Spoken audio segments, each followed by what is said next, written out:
This is 1480 KRAE Cheyenne. It's time for Wyoming Sports Talk today on KRAE. Here are your hosts, Nick and Larry Proetti. And welcome to Wyoming Sports Talk today for Tuesday afternoon, being brought to you by Taco John's of Cheyenne. When you think of Tuesday, you think Taco Tuesday, their signature over at Taco John's of Cheyenne. In addition to, think about their Taco Perfecto, their six-pack and a pound, but most importantly, Tuesdays, Taco Tuesdays at Taco John's of Cheyenne. Key of Cheyenne over Nation Way, where the 20 model year is out and about. And again, test drive some of the great-looking Kias on the lot, including the Telluride. I'm looking forward to the Super Bowl. What are they going to premiere for us in this year's Super Bowl? Can hardly wait. Key of Cheyenne, AJ and the crew invite you to stop on by today. Platte Valley Bank over on Vandehigh, and again, over at the corner of College and Pershing, banking again 2 times for you, Eastsiders, and of course the original location on the north side.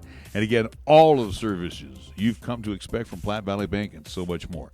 Chick-fil-A, Windmill, and Delrange across from Powers Field and Menard, serving up 3 delicious squares Monday through Saturday, including their all-new mac and cheese, which goes perfect with your lunch and dinner. Or maybe you go in for their breakfast. And again, Ray and Cindy invite you to stop on by, especially breakfast-wise. Get a hash brown scramble bowl, a nice cup of coffee. Yes, they do breakfast just as good as everybody else. Chick-fil-A, Windmill, and Delrange.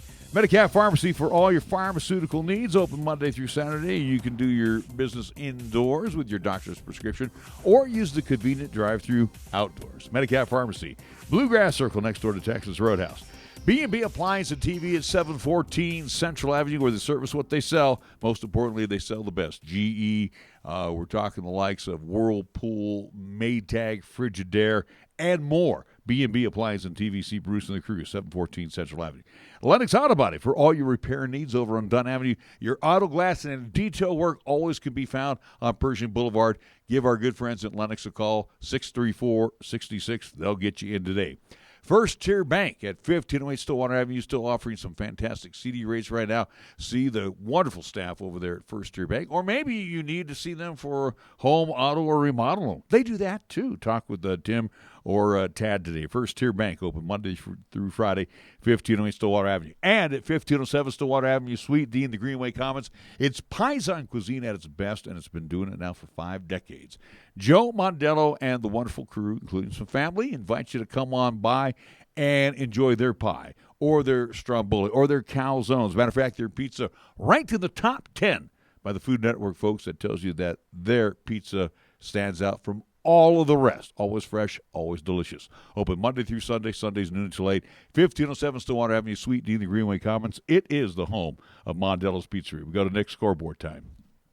NHL action for tonight. 2 games on the slate. You will see the Buffalo Sabres at home hosting the Ottawa Senators. And how about the Calgary Flames at home? They will take on the St. Louis Blues. So that's what's happening in NHL action for tonight. Do want to remind folks coming up tomorrow here on 1480 KRAE, 101.1 FM, 1480KRAE.com, and video live streaming on Periscope via Twitter and also to the 1480 KRAE YouTube channel. We will have LCCC men's and women's basketball ×2. Women up first, men up second.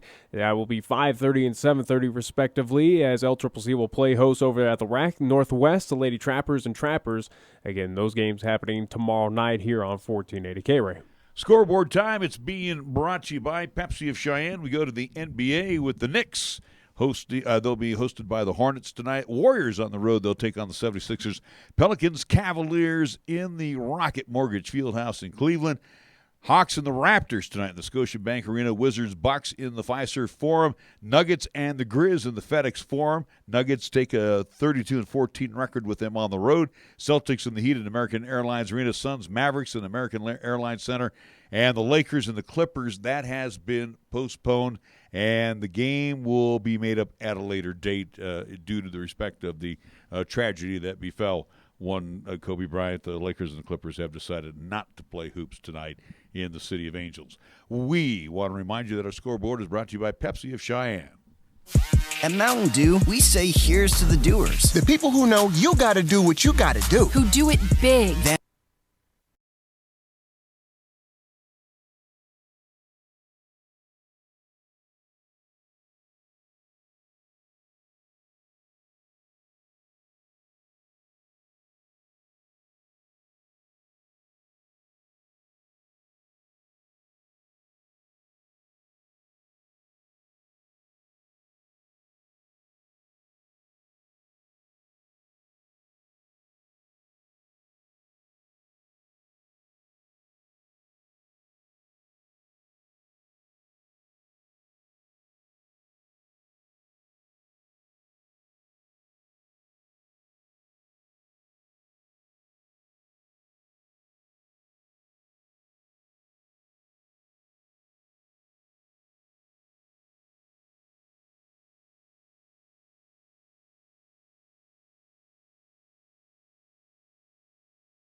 314 West 18th Street or call 634-2151. We are the key to your cleaning success. The Key People that provides affordable office and professional cleaning services for over 40 years with exceptional customer care. All of our contractors have background checks and are licensed and bonded. We guarantee you a safe and secure service that is tailored to your individual and business needs. The Key People do not impose year-long contracts, and all quotes are free, confidential, and personalized. Call the Key People at 1-800-468-8283. That's 1-800-468-8283. Attention, good residents of Goshen and Laramie counties. Cheyenne Urological, providing over 30 years of top-quality treatment for prostate cancer, urinary tract infections, kidney stones, impotence, and incontinence, has now opened a satellite clinic in Torrington at 524 College Drive. Yes, the same wisdom, compassion, and expertise that has served Cheyenne is now available in Torrington. So if you live in the area, save yourself time by calling Cheyenne Urological, now at 307-635-4131. That's 307-635-4131. Holy cow, what is Bury Jewelers up to now?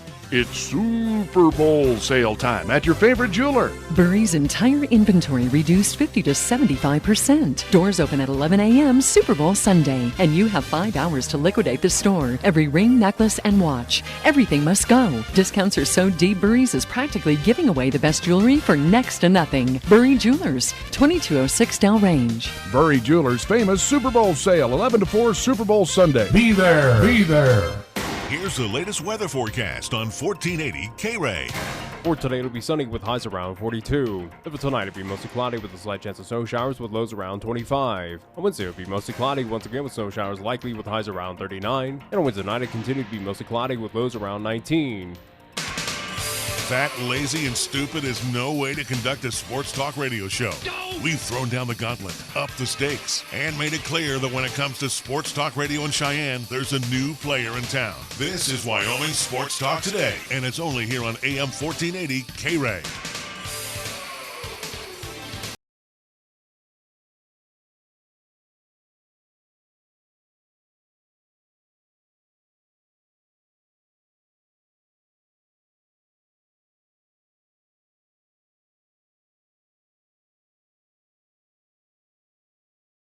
Sports Talk today, so we bring on our first guest, and it's good to have him back on with us. He has a little break in his schedule, that being Kevin McGlue, the play-by-play announcer for the Colorado Eagles, and again, Larry Perrotti along with Nick Perrotti. We invite all of you to join us, and again, thank you to Kevin for being part of our program. Kevin, as I mentioned, the American Hockey League at its break. The NHL just recently had their All-Star break. They're back to work, but I'm looking at where the Avalanche stand presently. They got 9 more games under their belt than the Colorado Eagles, and the Eagles right now and the Avs pretty much mirror each other record-wise, and that's kind of a tribute to this franchise right now that the parent club, along with its AAA affiliate, producing some really good talent on the ice right now. They are, absolutely, no question, and I think another thing that you've seen between these two teams is the ability to adapt and to deal with some injuries and some heavy injuries that came the way of the Avalanche, in particular through the month of November. And that included a lot of guys being called up, 7 players from the Eagles going up.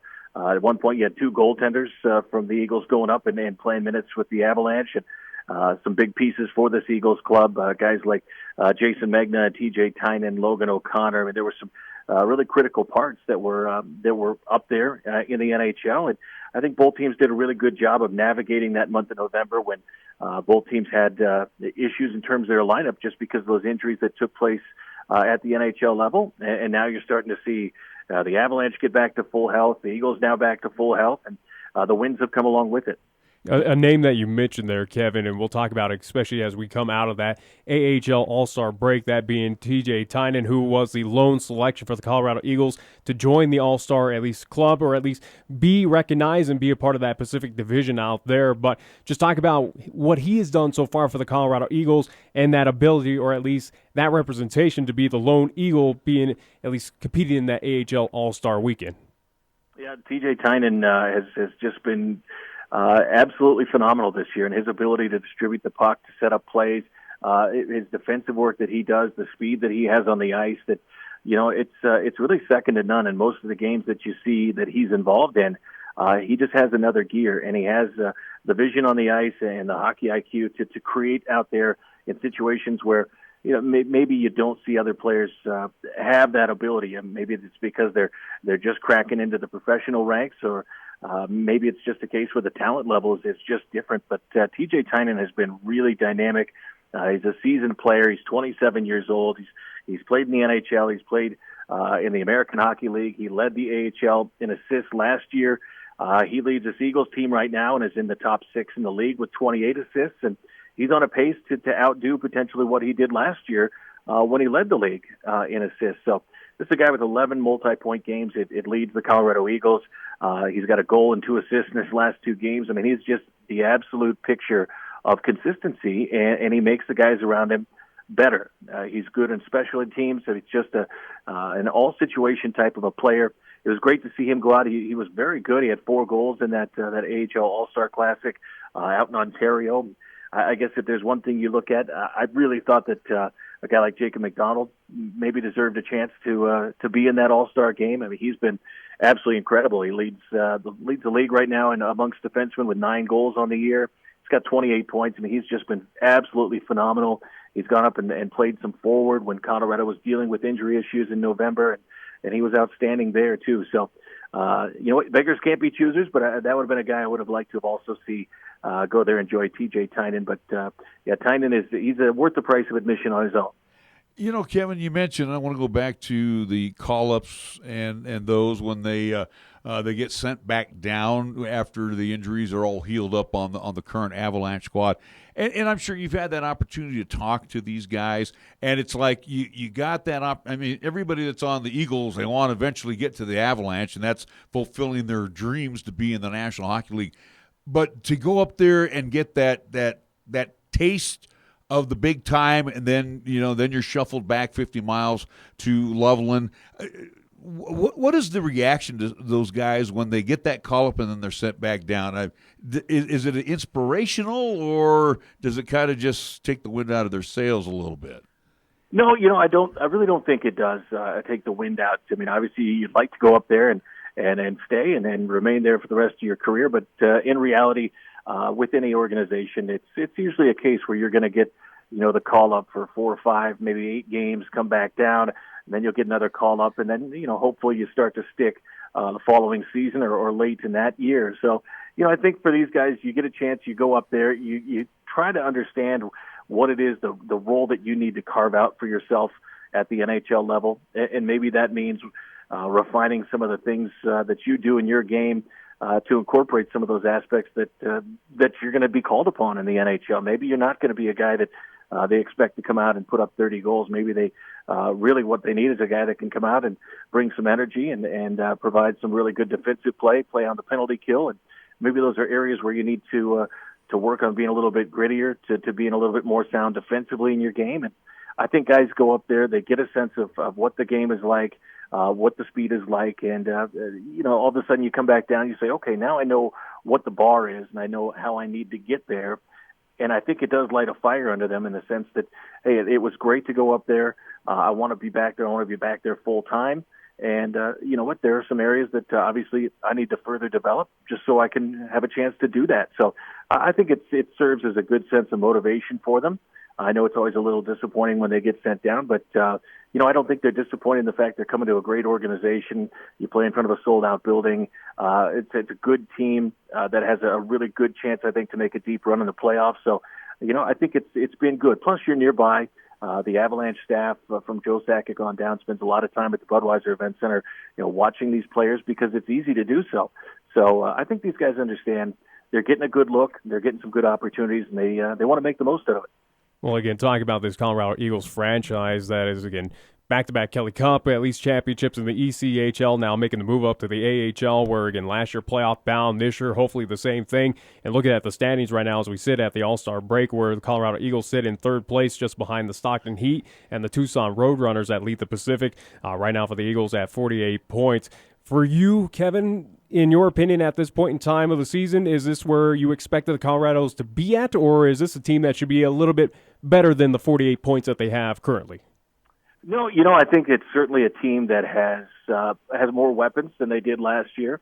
I think that was a team that got a lot done on the defensive side last year, and obviously having Pablo Francouz in net was a big part of that. And now he's with the Avalanche full time and spending a lot of time in net. He's got a lot of minutes in the NHL this year. And, he really proved himself last year. But I think now it's an Avalanche team that has really supplemented their roster at the AHL level here with the Eagles with some really good players. They have some dynamic veterans, guys like TJ Tynan, and guys like Eric Condra that have come in and provided a spark offensively. It's a really deep blue line. It's a group of defensemen that I think you could put up with anybody in the American Hockey League. You have some guys who are seasoned, but you have some guys that, like a Connor Timmins, who I think is obviously going to be a mainstay in the NHL for a long, long time, and is just getting back to full health. And I think this is a team that right now has done a good job, very good job with where they stand right now. Now you get in the back half of the season, and again, it's all about trying to stay healthy. I think it was very, very difficult, the hand that they were dealt, the hand that the Avalanche were dealt also in that month of November, because there were just so many critical players who were injured in that month of November that, you're just trying to kind of keep your head above water. Then once you got yourself back healthy, you really started to click in a lot of aspects of the game that maybe just weren't there in that month of November. So, I think they're happy with where they're at. Obviously, they want to get to a point where they're sitting with an opportunity to overcome Stockton. Will they get past Tucson? I don't know. I mean, Tucson is a team that right now is up there near the very, very top of the league in terms of wins on the season. So I don't know if they'll surpass a team like that. A lot can happen, and a lot of other teams can run into injury issues too. But I think right now, essentially just after the midway point, you have to be pretty happy with where this team is at. And now you got to take advantage of what's on the backside of the schedule and hope that everyone stays healthy from the NHL down. It will stay in the Pacific Division, as Nick mentioned. Again, Tucson is the Arizona Coyotes affiliate, and Stockton, Calgary, if I'm not mistaken. Again, as I look at their numbers after 40 games, any surprises with those two teams in front of the Colorado Eagles this season? Again, as you mentioned, the injury bug has been pretty prominent amongst the Avs as well as the Eagles. Yeah, no question. I think the first one there is Tucson, and that was a team that, they didn't struggle last year, but they kind of fell apart a little bit down the stretch. That was the team that Colorado was neck and neck with going into the last game of the season. And the Eagles won their game at home, and they were waiting for the result between Tucson and San Diego, so they were watching that game, and San Diego ended up winning that contest, and that's what got Colorado into the playoffs. So, that was a Tucson team that was on the outside looking in last year. They have a lot of really, really talented players. And again, that's a defensive core that can really step into the play and do some special things on the ice. They've had a great goaltender in Ivan Prosvetov, who I think is one of the better young goaltenders in this league. And then, you've just got a lot of depth on that team. And to me, that's been the biggest surprise. Now, again, I think everybody looks at it the same way. Can you maintain it? Can you do this through the second half of the season? Because so many things can happen and so many injuries can and will take place along the NHL and the AHL levels that, the script can change pretty quickly. So, I think Colorado's gone through a heavy enough test in that month of November that hopefully that's as heavy of a test as they're going to get. But some of these other teams maybe haven't had to endure that sort of an outlook and trying to piece things together, call guys up from the ECHL to fill your holes while some of your top players are up in the NHL. So we'll see. We'll see how it all shakes down. But, Colorado plays Tucson this weekend. You'll have some opportunity there to try to gain some points on them and on Stockton, and that's where you start. You start with those two games coming up this weekend. Well, let's move away from the Pacific Division and look more at the Western Conference in general, including the Central Division. And again, the team that right now leads points in the entire AHL, that being the Milwaukee Admirals. Is that a team that, in your opinion, Kevin, or at least, are we a little too far ahead of ourselves to hand the Calder Cup to this Milwaukee team right now that has just been kind of dominant throughout at least this early first half of the AHL season? Yeah, it's a very, very good team that the Admirals have. It's an extremely deep team. And, it's interesting, though. Colorado went out and played Milwaukee the third week of the season and won both games out in Milwaukee. And you looked at it about a month and a half after that, Colorado had two of the only wins that any team had against Milwaukee, particularly in their building at that point. So, the Eagles have had some good success. The Admirals will come in here at the end of February, the beginning of March. So the Eagles will get another look at them. They have a tremendous goaltending tandem in Troy Grosnick and Connor Ingram. Ingram played in the All-Star game out in Ontario last night. So, this is a team that they're just really sound defensively. They've got great offensive weapons. Specialty teams are outstanding, and they play really well at home. They play well on the road. I mean, this is a very balanced club. But like I said, you know what? Sometimes you just match up well with the team, and Colorado so far has matched up well with the Admirals, and not many teams can say that. One final thought for me, and again, we've been talking with Kevin McGlue, play-by-play announcer for the Colorado Eagles, as I go back to, talking about how both of the AAA franchise is mirroring the big club. Again, you got Jared Bednar behind the bench on the Avalanche side, second-year head coach Greg Cronin right now for the Eagles. It seems like really this franchise right now, the Avalanche franchise, in pretty good hands with some good bench bosses. Oh, absolutely. And I think that certainly is the name of the game. You've got to have that. That's a really big component. And, I know the Avalanche have to be extremely excited with what Jared Bednar has been able to do with that team and trying to manage it. It's not always as easy as it seems when you have great players. It doesn't always mean you're going to get great results that everybody just automatically expects from you. It's got to come, and he did a good job, like I said, navigating that team through, a lot of key injuries. I mean, you had some big-time players out of that lineup. You had both your goaltenders out for a decent stretch. So, he did a really good job there. And, I think here with Greg Cronin, what they like about what he brings to the table is his ability to develop players. He's done that his whole career. He's a guy that's been coaching for 30-plus years, and he's spent a lot of that time as an assistant in the NHL, working specifically one-on-one with players and trying to develop them. He's also coached at the college level, and that's the name of the game there, too. So I know that's something they want to see. They want to see your coach win here in the AHL, and I know the Eagles as a franchise first and foremost want to see wins. But, for the Avalanche, there's a lot of importance placed on also obviously trying to develop players, get them ready, get them to the NHL, and keep feeding that pipeline. And I think that, you look at the last two seasons, the number of guys who now all of a sudden are up and have been all year with the Avalanche that played for the Eagles last year that are playing critical roles, and the guys who have gone in and filled those capacities this year and will continue to work their way up to a full-time spot in the NHL. It really speaks volumes about that process and about what those guys have accomplished. And Kevin, as we let you go, just want to make sure too, in 2021 next season, Palm Springs, do they join the Pacific as well?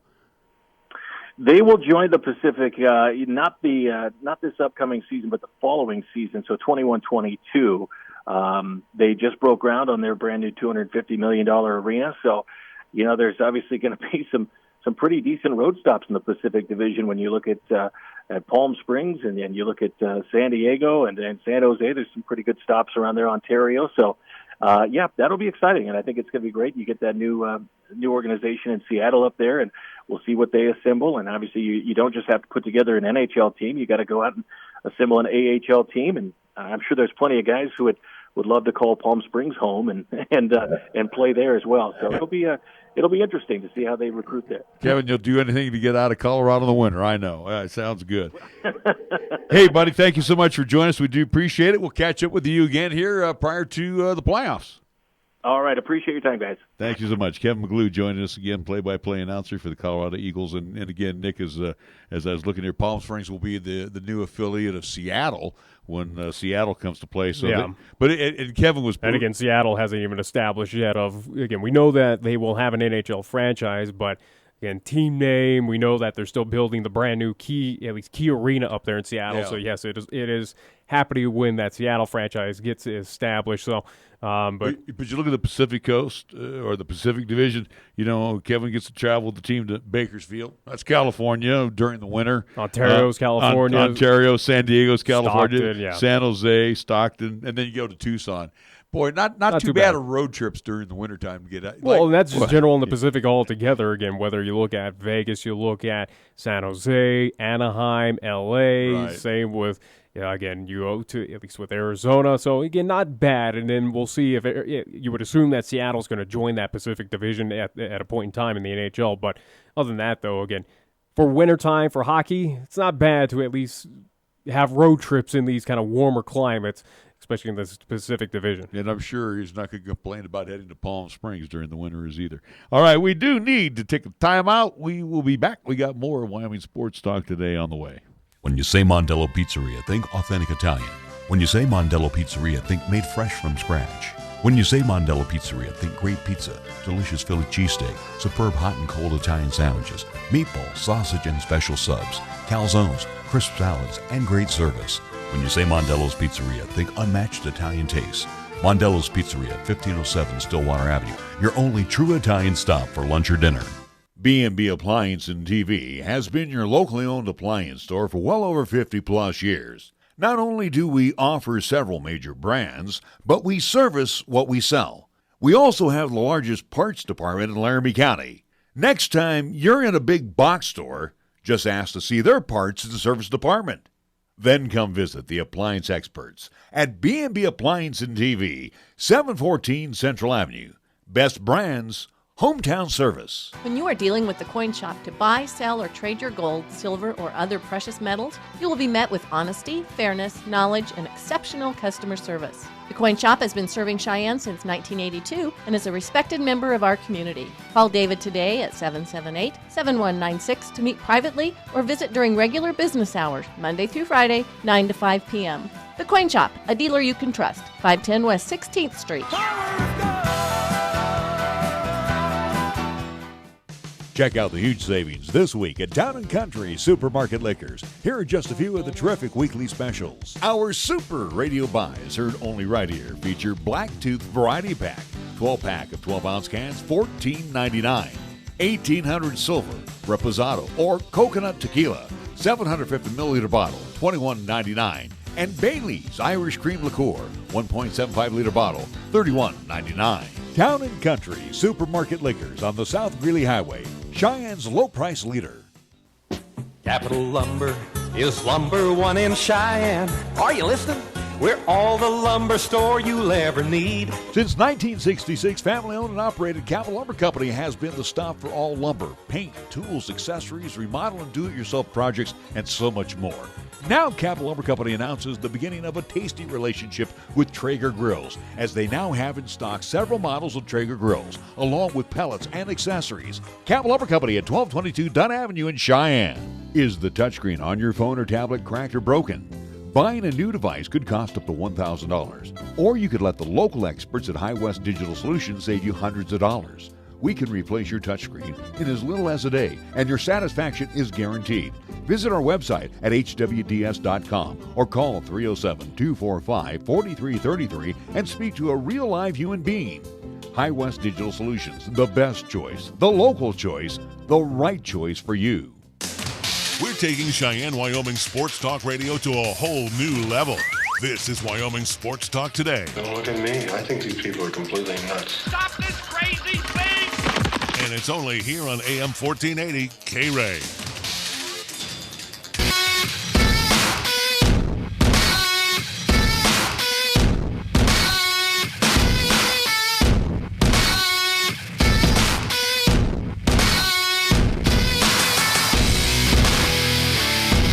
We're back on Wyoming Sports Talk today as we bring in our next guest, and I'm going to get our makeshift microphone set up for him as well.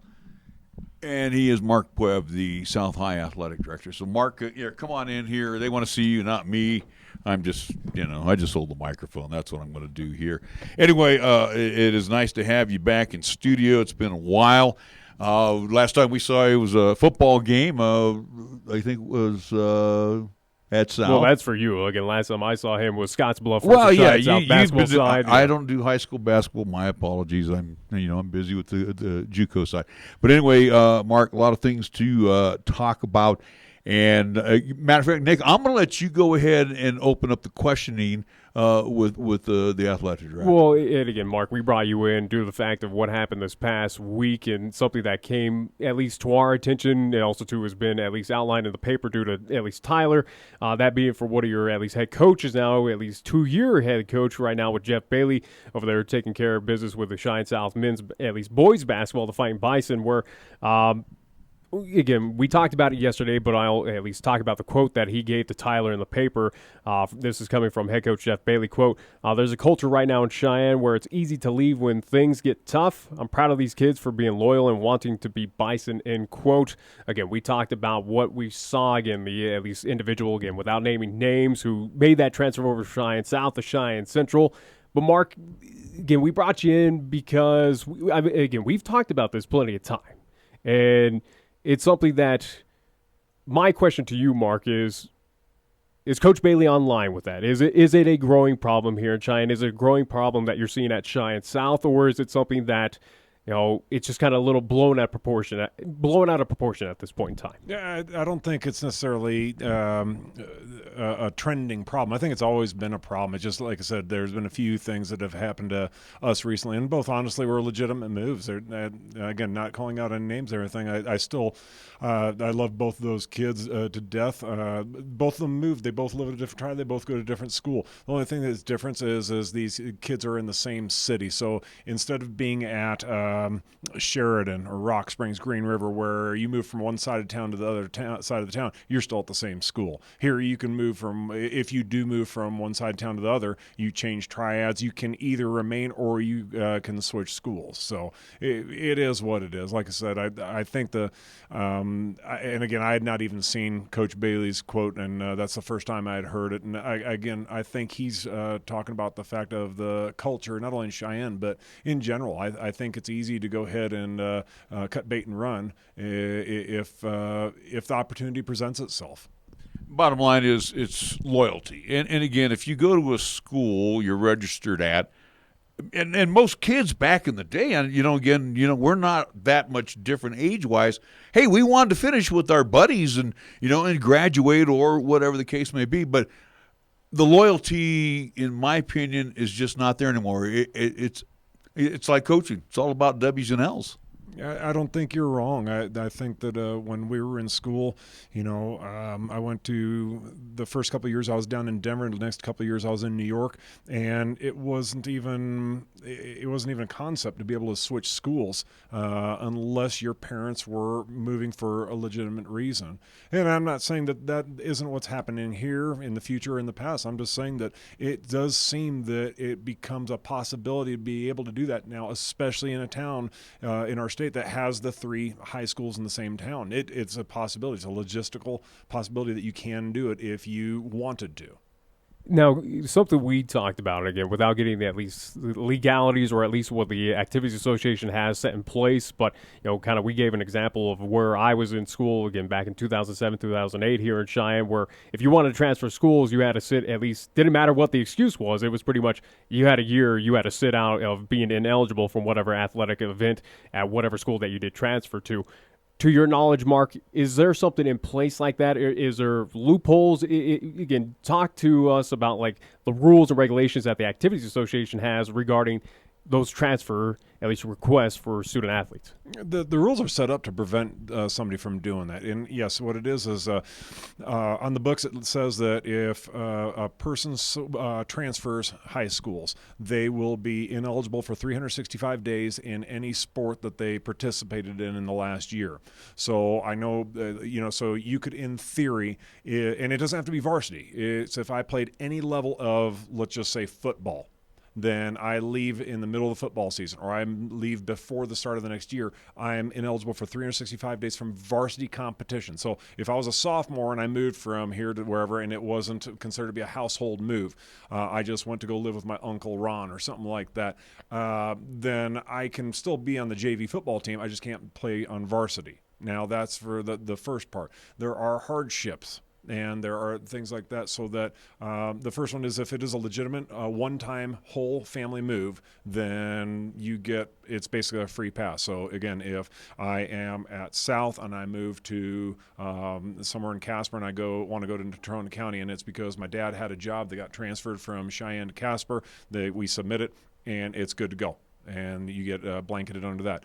The hardship waiver applies where they'll look at the various things that are unforeseeable, unavoidable, and if it falls under those parameters where you have a chance to go ahead and fill out the hardship waiver, then you can also become eligible that way. Now, on that one, it is only fair to say, so if I, hypothetically speaking, have a kid that is transferring from south to one of the other Cheyenne schools, and they're going to pull that hardship thing, that has to go before the Activities Association. Now, the nice thing about that, at least, is they can't just throw a smattering of baloney on that piece of paper alleging this happened at South, East, Central, whatever. That's going to go to the school. So if they're going from south to one of the other schools, and they go to that other school and they fill out that hardship thing, that's first going to come to me as the former AD, and I get to go ahead and at least comment on what they said and say, yes, this is exactly the way it happened, or no, this is not the way it happened. This is our account and this is our documentation.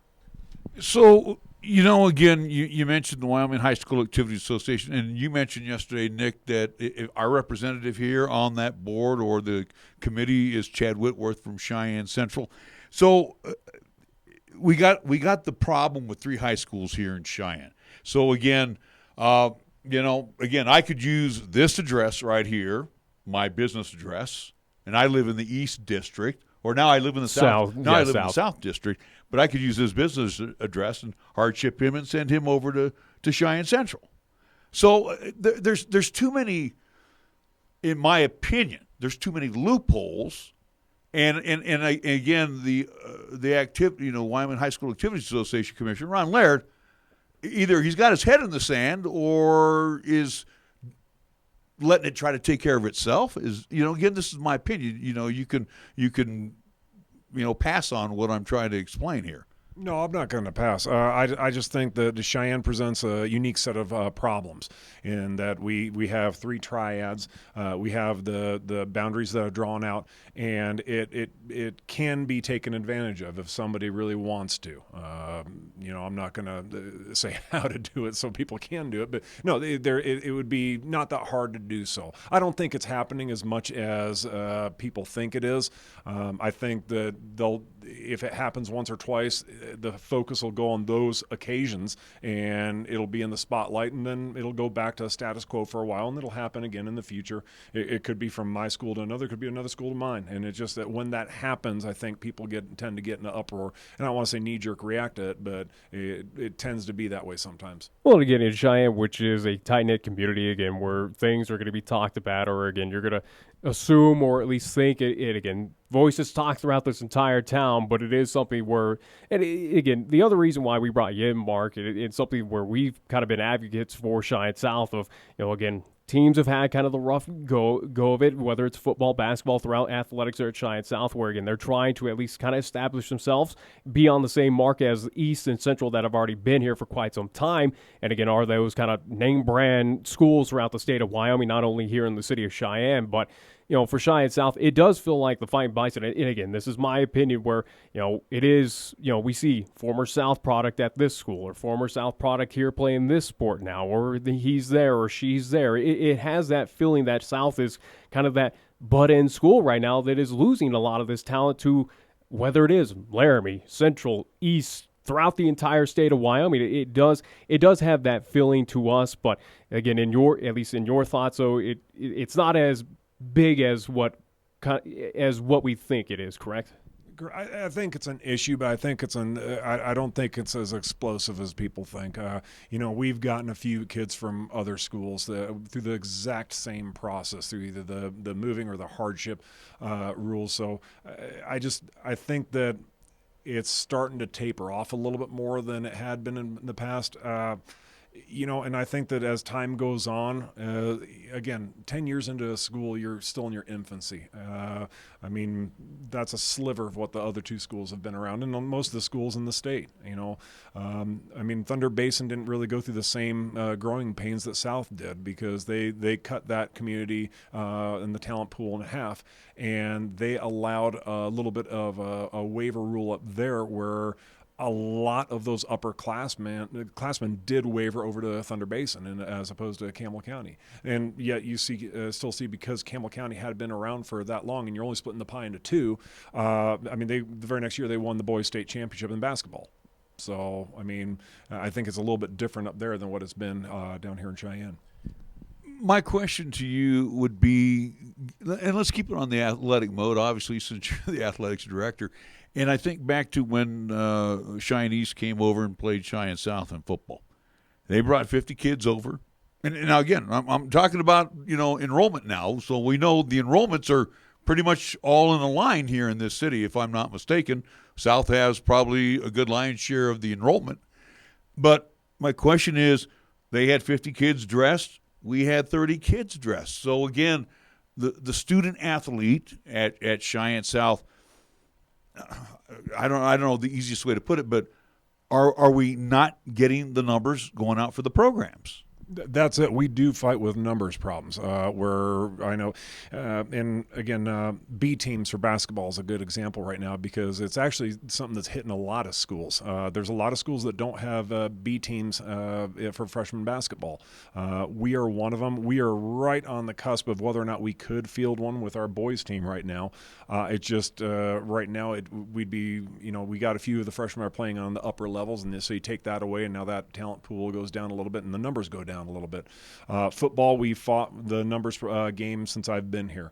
It's similar to what I had when I was a head coach back in Council Bluffs, Iowa, where my first year there we had, I think, 69 kids out for the program, but that was one where the town had bounced back and forth for decades, and 4 years later we had over 115 kids out for football. And that's a big difference. I'd love to see us be able to do that at South, and I think we can do that in the sports. It's just you got to get out. You got to get the head coaches to be the face of the program, to recruit the kids to come on in that are supposed to be there, and you got to make them understand that we love them. We love them in our building, and we want them to do something that's a little special.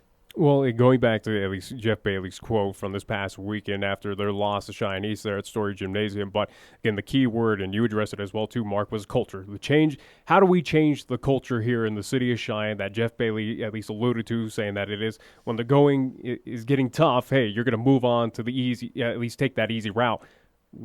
How do we change that culture? Where does it come from? Is it from coaches? Is it from admin? Is it from the student athletes? Where do we look to at least get that change of culture here in the city of Cheyenne? I think that part, I think that's an individual community type thing. I think we are on our way to starting to change that.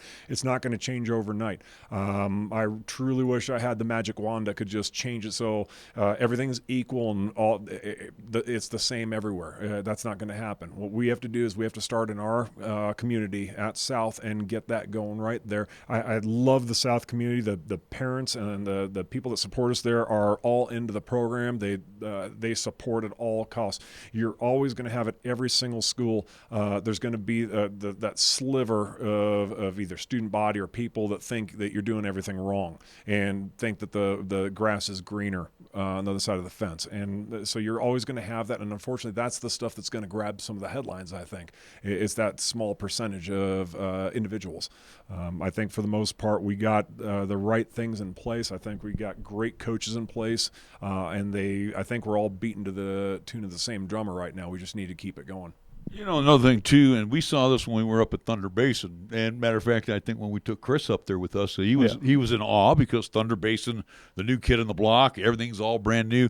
Well, the same could be said for South. I mean, like you said, we're still in our infancy, 10 years and still growing. And again, as you are trying to attract those youngsters that are coming from Johnson, those that are moving into the South High Triad, I mean, again, facilities are absolutely wonderful there.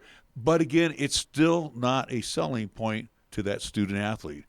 Again, what are some of the driving factors that you're dealing with to get the kids to come on out and enjoy being a part of Class 4A everything? I think it's just that the kids, some of the kids tend to look at the shiny penny and think that might be somewhere else. You already said it. I think we have just as good facilities as anybody else. I love our stadium. I love our school. Equipment, we got the same stuff, and that's just it. You got to get kids to buy in, and I think what we're trying to do is get those kids to buy in at the junior high level to see, and even beyond that into the youth leagues, that we do have a good thing here. We have a good product. We have great coaches, and they all care, and to get them out and to keep them out is the big challenge. You know, the thing that drives me nuts is kids that go out and for a sport and then just quit. You know, I don't know what the prevalence is of that in other schools, but we do have some kids that do that, and that just drives you bonkers. That why would you try something just because you're not getting all the reps, you're not getting all the touches? Well, you know what? I'm just going to quit. And now that's part of the cultural thing that's been for about the last 10 to 15 years that I've seen in 3 different states. That's a consistency. That it seems to be easier to quit now than ever before, and getting kids to band together, and getting people to fight for the same cause, and to do it because of the person next to them, not because of what they want. That's a hard sell in today's society. Well, Mark, we want to thank you for coming in and answering a few of our questions. I appreciate you dropping by on a busy day, as always, here in January, because we're now into winter sports. Real quick, before we let you go, tell us a little bit about the winter sports programs. They're all off and running right now. We just touched upon hoops, but you got everything else going on as well.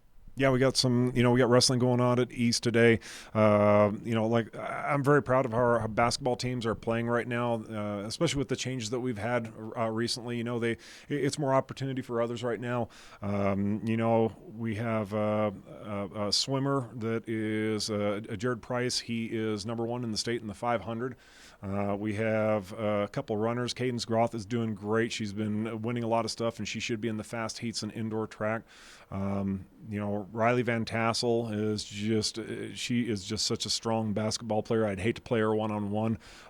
She does a great job for us. She just doesn't seem to have a slow down mode.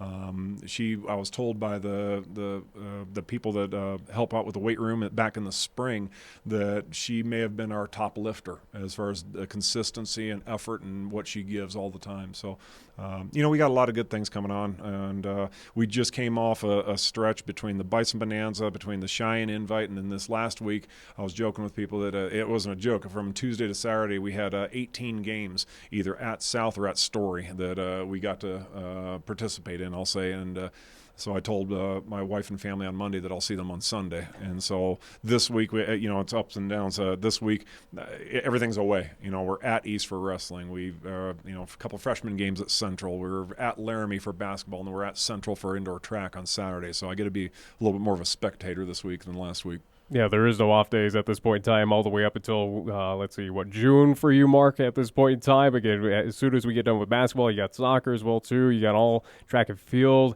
It just keeps on going over there at Cheyenne South again. It's just never an off day, at least in the athletic department there for the Fighting Bison. Not just at South, everywhere. And then we're, in the next 2 to 3 months, we get to also, do that little thing of just figuring out how to add softball for next year. So, it's never a slow day. Well, Mark, thanks so much for joining us. We do appreciate it. Mark Puev, South Athletic Director, joining us here on 1480 KRAE. We are going to take a time out. We'll be back with more after this.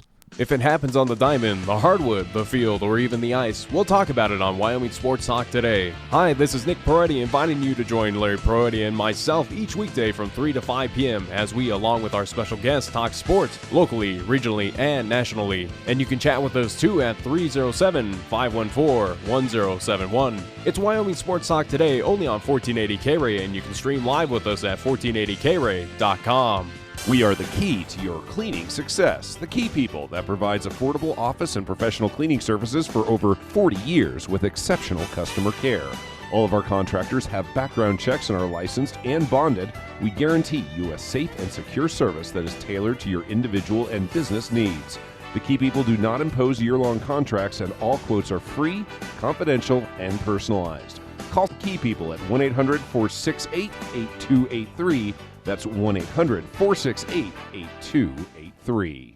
MHP is a certified public accounting and consulting firm located in Bow, Cheyenne, and Fort Collins, offering accounting, tax, and consulting services to businesses, not-for-profit, government, and individual clients. MHP takes pride in their commitment to providing close, personal attention to their clients. They also continue to invest time and resources in continuing education, state-of-the-art computer technology, and valuing their relationships with you. MHP is a proud supporter of local and UW athletics. MHP, 314 West 18th Street, or call 634-2151. We are the key to your cleaning success. The key people that provides affordable office and professional cleaning services for over 40 years with exceptional customer care.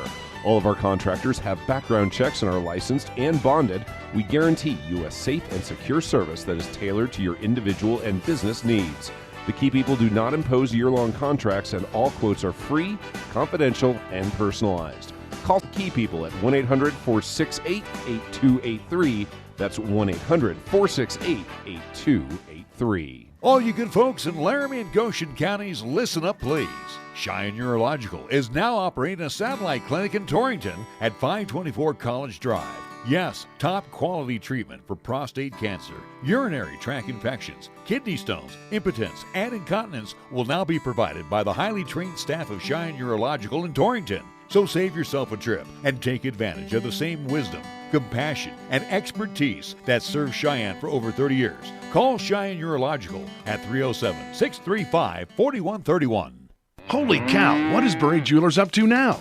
It's Super Bowl sale time at your favorite jeweler. Burry's entire inventory reduced 50 to 75%. Doors open at 11 a.m. Super Bowl Sunday, and you have 5 hours to liquidate the store. Every ring, necklace, and watch. Everything must go. Discounts are so deep, Burry's is practically giving away the best jewelry for next to nothing. Burry Jewelers, 2206 Delrange. Berry Jewelers' famous Super Bowl sale, 11 to 4 Super Bowl Sunday. Be there. Be there. When you are dealing with the coin shop to buy, sell, or trade your gold, silver, or other precious metals, you will be met with honesty, fairness, knowledge, and exceptional customer service. The coin shop has been serving Cheyenne since 1982 and is a respected member of our community. Call David today at 778-7196 to meet privately or visit during regular business hours, Monday through Friday, 9 to 5 p.m. The coin shop, a dealer you can trust, 510 West 16th Street.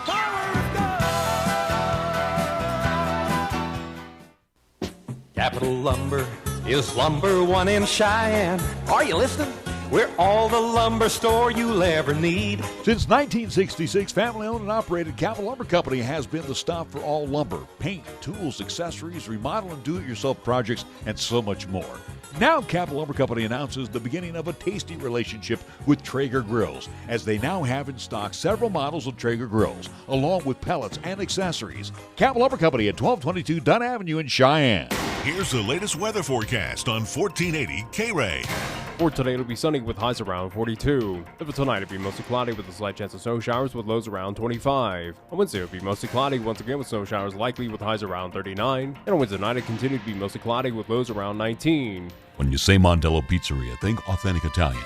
When you say Mondello Pizzeria, think made fresh from scratch. When you say Mondello Pizzeria, think great pizza, delicious Philly cheesesteak, superb hot and cold Italian sandwiches, meatballs, sausage, and special subs, calzones, crisp salads, and great service. When you say Mondello's Pizzeria, think unmatched Italian taste. Mondello's Pizzeria, 1507 Stillwater Avenue, your only true Italian stop for lunch or dinner. B&B Appliance and TV has been your locally owned appliance store for well over 50-plus years. Not only do we offer several major brands, but we service what we sell. We also have the largest parts department in Laramie County. Next time you're in a big box store, just ask to see their parts in the service department. Then come visit the appliance experts at B&B Appliance and TV, 714 Central Avenue. Best brands, hometown service. You bleed brown and gold? So do we. Wyoming Cowboys football and basketball is always front and center on this show. This is Wyoming Sports Talk Today, and it's here on AM 1480, KRAE.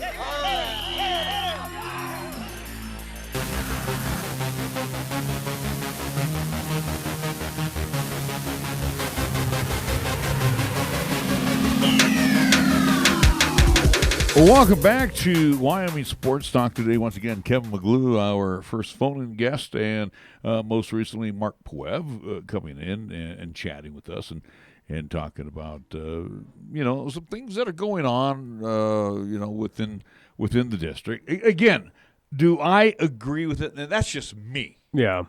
No, I don't agree with it. And again, there is some sense of loyalty sometimes, But again, I came from a town with one high school, Nick. Yeah, and there's other factors as well, too. Again, could it be more of the negative side of why some of these transfers have been happening? Again, not going to assume one way or the other, but, again, there's a multitude of factors that could go in for, seeing these at least athletes transfer throughout this city or at least through the state of Wyoming. And again, it doesn't matter what classification, throughout the athletics provided by any high school here in the state of Wyoming. But, again, what Jeff Bailey had to say this past weekend to Tyler, or at least after that East High, at least contest there at Story Gymnasium, I don't blame him.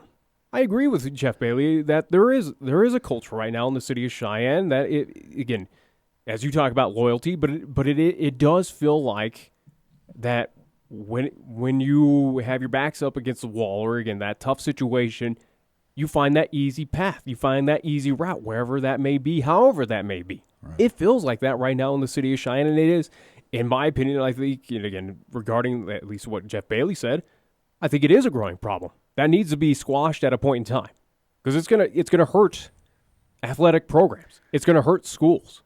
It's gonna hurt, potential superstar athletes that now, get brushed away, now left on these, at least, these teams that are not going to get spotlighted due to the fact that, that other talent has moved on where. Well before you were born and being with your mom, East football was not good.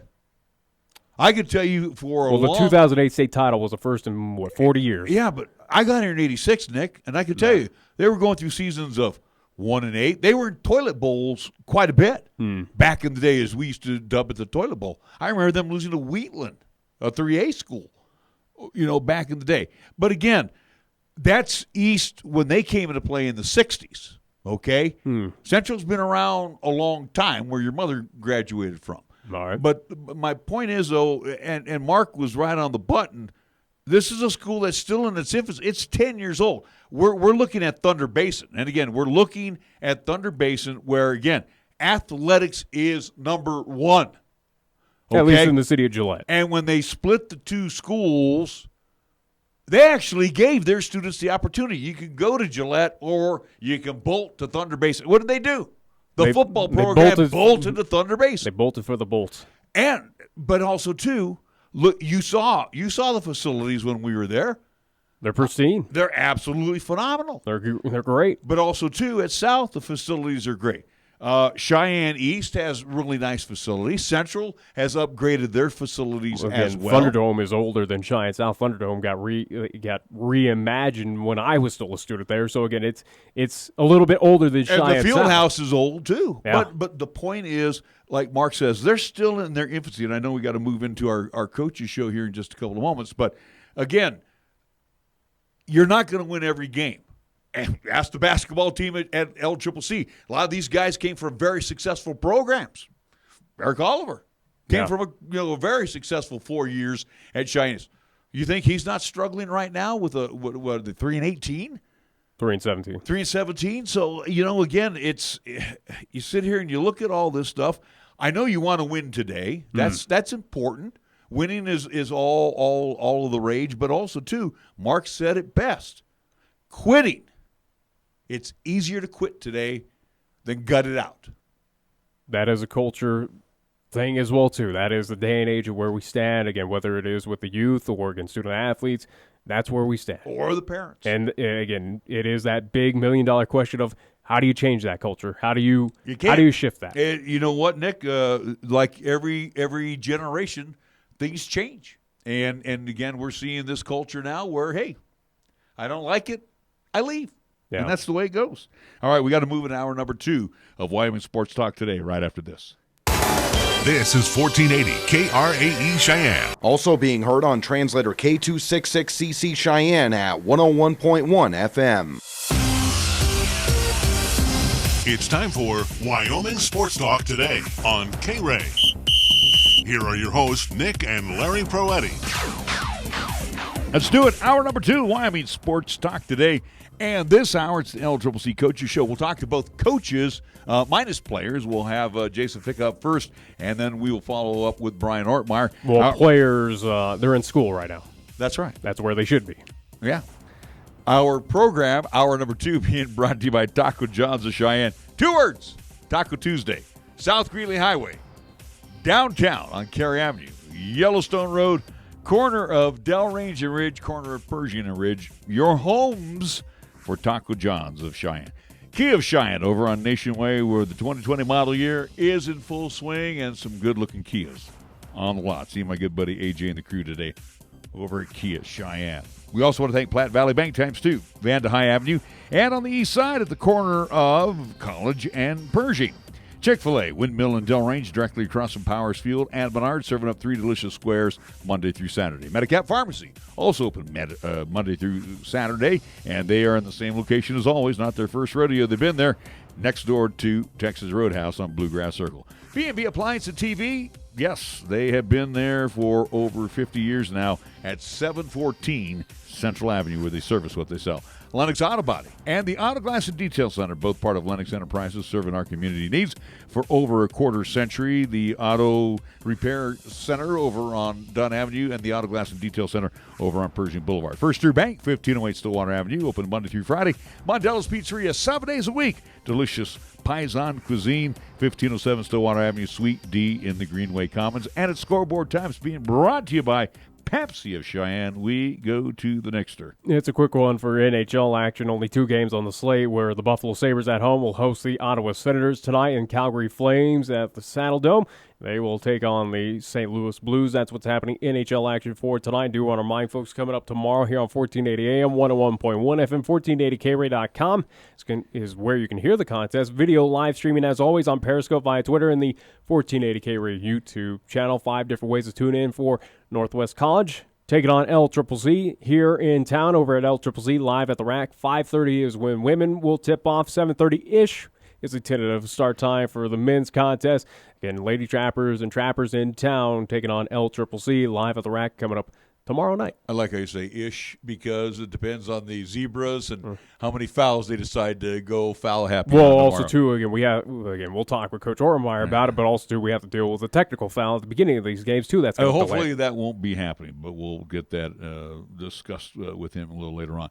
On the NBA slate, Knicks and the Hornets tonight in the Spectrum Center. Warriors on the road. They'll take on the 76ers, Pelicans, Cavaliers in the Rocket Mortgage Fieldhouse in Cleveland, Ohio.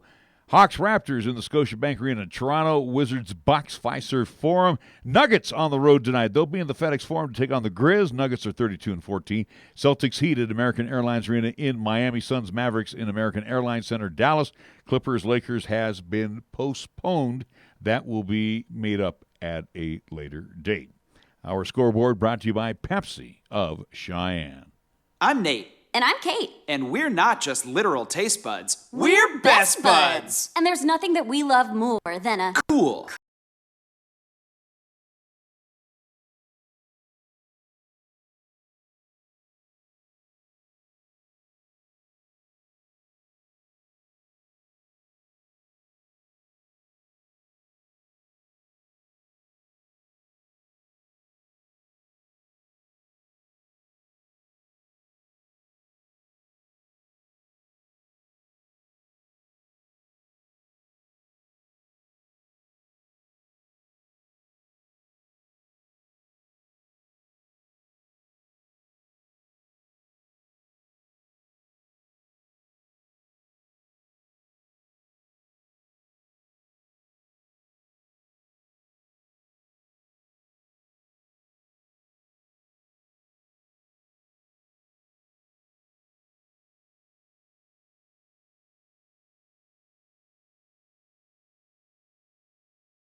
No compromise.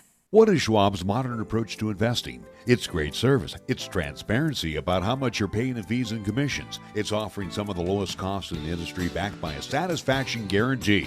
If you're not satisfied for any reason, they'll refund the eligible fees and work with you to make things right.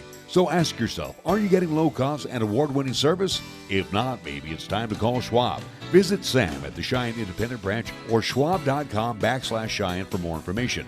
Charles Schwab and Company, Incorporated. Member SIPC. MHP is a certified public accounting and consulting firm located in both Cheyenne and Fort Collins, offering accounting, tax, and consulting services to businesses, not-for-profit, government, and individual clients. MHP takes pride in their commitment to providing close, personal attention to their clients. They also continue to invest time and resources in continuing education, state-of-the-art computer technology, and valuing their relationships with you. MHP is a proud supporter of local and UW athletics. MHP, 314 West 18th Street, or call 634-2151. Your locally owned and operated radio stations, KYOI-FM and 1480 KRAE AM, are just that, local, serving Cheyenne and Laramie County, where your advertising dollar stays local too. It doesn't end up in Colorado, Oklahoma, New Hampshire, or even New York. We conduct business here, we shop here, and we live here. And we support our entire community 24/7, 365. Just because it has a window dressing doesn't mean it isn't a facade. A reminder from KYOI and 1480 KRAE. Brandt Audiology and Sherrard Hearing Centers have teamed up and are now Brandt Audiology and Tinnitus. Hi, I'm Dr. Ruby Zubrod. Our new team allows us to work with Audibel and all national hearing aid brands. We now cover many communities in the southeast Wyoming and western Nebraska area. Call to schedule your appointment so our team can help you with any hearing health care need. Call 426-4327 or find us at brandtaudiology.com. Here's the latest weather forecast on 1480 KRAE.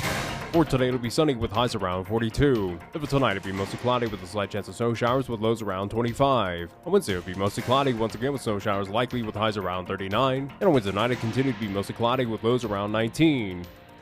Here the season never ends. From Wyoming sports to the Broncos in Denver. From Rockies baseball to talking hoops with Nuggets basketball. Local, regional, and national. This is Wyoming Sports Talk Today, right here on AM 1480 KRAE.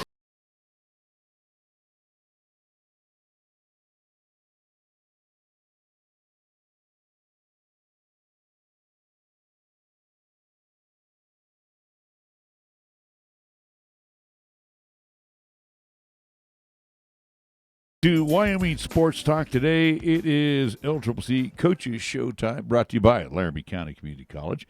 And we bring on the men's basketball coach first, and we bring on head coach Jason Ficca. Coach, how are you doing this afternoon?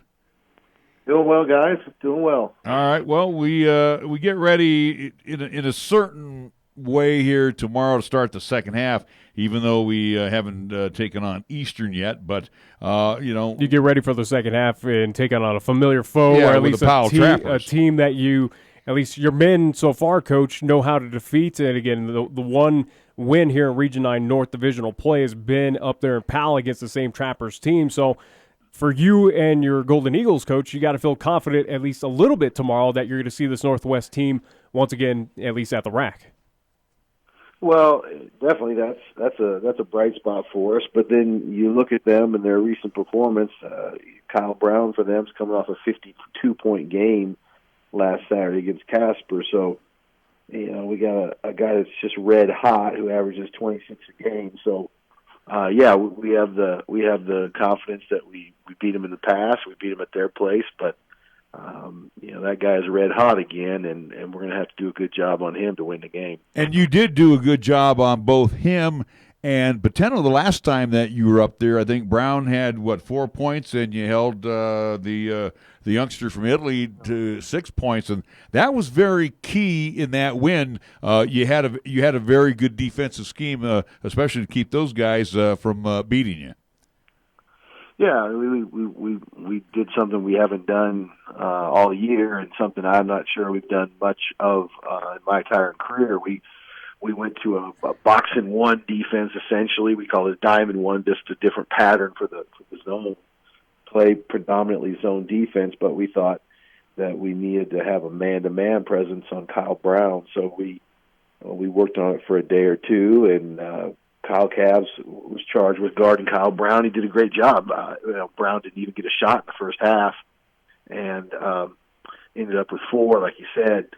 But in the process, we did a great job guarding the other guys with our four-man zone. So we will definitely employ that same scheme at least some of the game. I don't know if it'll be all the game or not, but that'll definitely be in our defensive tool bag tomorrow. You know, one of the things I see, Coach, with this team, and again, you know, I know 3 wins is not setting well with you and those young men. And again, some of these young men that are freshmen come from very successful programs in high school, and this probably is a hard pill for them to swallow right now. But you look at the last loss here against the Pronghorns this past Saturday, where you narrowed it down to 3 points. And we've seen this with your teams over the last couple of years that, hey, even up through the first 20 minutes, they're within earshot or they're actually leading. And then you have lulls. And that's been the key trademark of the Golden Eagles this season has just been these lulls that have just been killers. And when you got it within 3, your next 4 times that you had the basketball, it ended up in turnovers. You didn't even put a shot up. You know, you're right, Larry, and we watched with the team yesterday. We watched almost the entire game from Saturday, and I've analyzed some video, and it seems to me like what happens is we really forget about what we've been trained to do. We had 16 second-half turnovers on Saturday, and that was really, when I look at it, we struggled to initiate our offense, and we spent a lot of time initiating the offense and working on it and training these guys to do it, and we just gave up on it, and that's what we got to fix. Is we got to trust our training, trust the things that we work on, that if we stick with it, it's going to produce results. And we seem to get to some crucial moments in games or periods of time in games where we just forget about it, whether that's because the pressure's on or maybe we fall behind and we think we got to catch up and we get I'm going to do it myself mentality. But that's what we really worked on today in practice and in our talks today in preparation for this game, is we got to trust what we've been trained to do, trust what we've worked on, and trust that it will work for us, both offensively and defensively. We have to trust. Well, and the frustrating thing from our perspective, and I would have doubted it's the same thing for you, Coach, and also too for assistant coach Dwayne Salisbury over there at LCCC, is, you know, this is a team that has talent. And again, it has players that can contribute on any given night. But the key thing, or at least the thing that we've noticed in the past couple of contests with LCCC, is the inconsistency, where at Western we get good shooting, but free throws is what kills that team. This past Saturday, free throw shooting was very good, but shooting on the floor, at least field goals, were kind of rough. Also, too, again, the amount of turnovers. And again, it is those cold spells where, you know, we rely on Eric Oliver to have those kind of offensive, at least, outputs. But sometimes he's human, and he's going to have those kind of cold nights. It's that situation right now for LCCC that you're trying to find that consistent, that near perfect game, so to speak, to be played right now on the court. Yeah, I mean, you're right. It is frustrating. It's frustrating for our players. It's frustrating for all of us, and I think it just goes back to that, to trust. We are not. I wouldn't consider us an overly talented team as far as super deep, and we have an abundance of shooters, but we've got a requisite talent level really at all positions. So we're not just got big time. We're not big time players 1 through 12, but there's certainly enough talent there and enough depth to be in contention here. And I think when I look at it over the course of 20 games now, I put my finger on that. We're just not trusting the training and the things we've worked on, and these lapses happen, and it looks like a total breakdown. And I look at us and think, man, we just look really discombobulated, and like we've never worked on any of this stuff for periods of time. And then we get it back together, and we're pretty competitive. So that's going to be the message, I think, moving forward for the last month here. Is we got to trust. We got to trust each other, We got to trust players. We got to trust our teammates. We got to trust our coaches. Coaches got to trust players. That hey, we trust that what we've worked on will work, and let's stick with it. Well, another thing too, Coach, and I noticed this. As a matter of fact, we had Steve Sosa on yesterday from Western Wyoming as we were talking about his team. Now, number 9 ranked in the JUCO nation. And the thing that I was thinking about when we were talking with Coach Sosa yesterday was the sophomores that came off the bench, Cisse and Blaze, and they had the youngster out of Denver, the 6'9" kid that came off the bench. They're making contributions. We saw it the other day with McKeithen and Koch when they came off the bench. They, between those two, put up 49 points. And then I sit there and I go down through our bench. Obviously, you brought Damian off the bench, but we're just not getting the we're not getting that oomph from the bench. If you get my meaning right now. No, I understand what you're saying, and I mean that's. Yeah, we would love to have that kind of firepower, in our 8th or 9th or 7th or, down the bench. That's just not this team. We're not built that way. We don't have that kind of firepower. I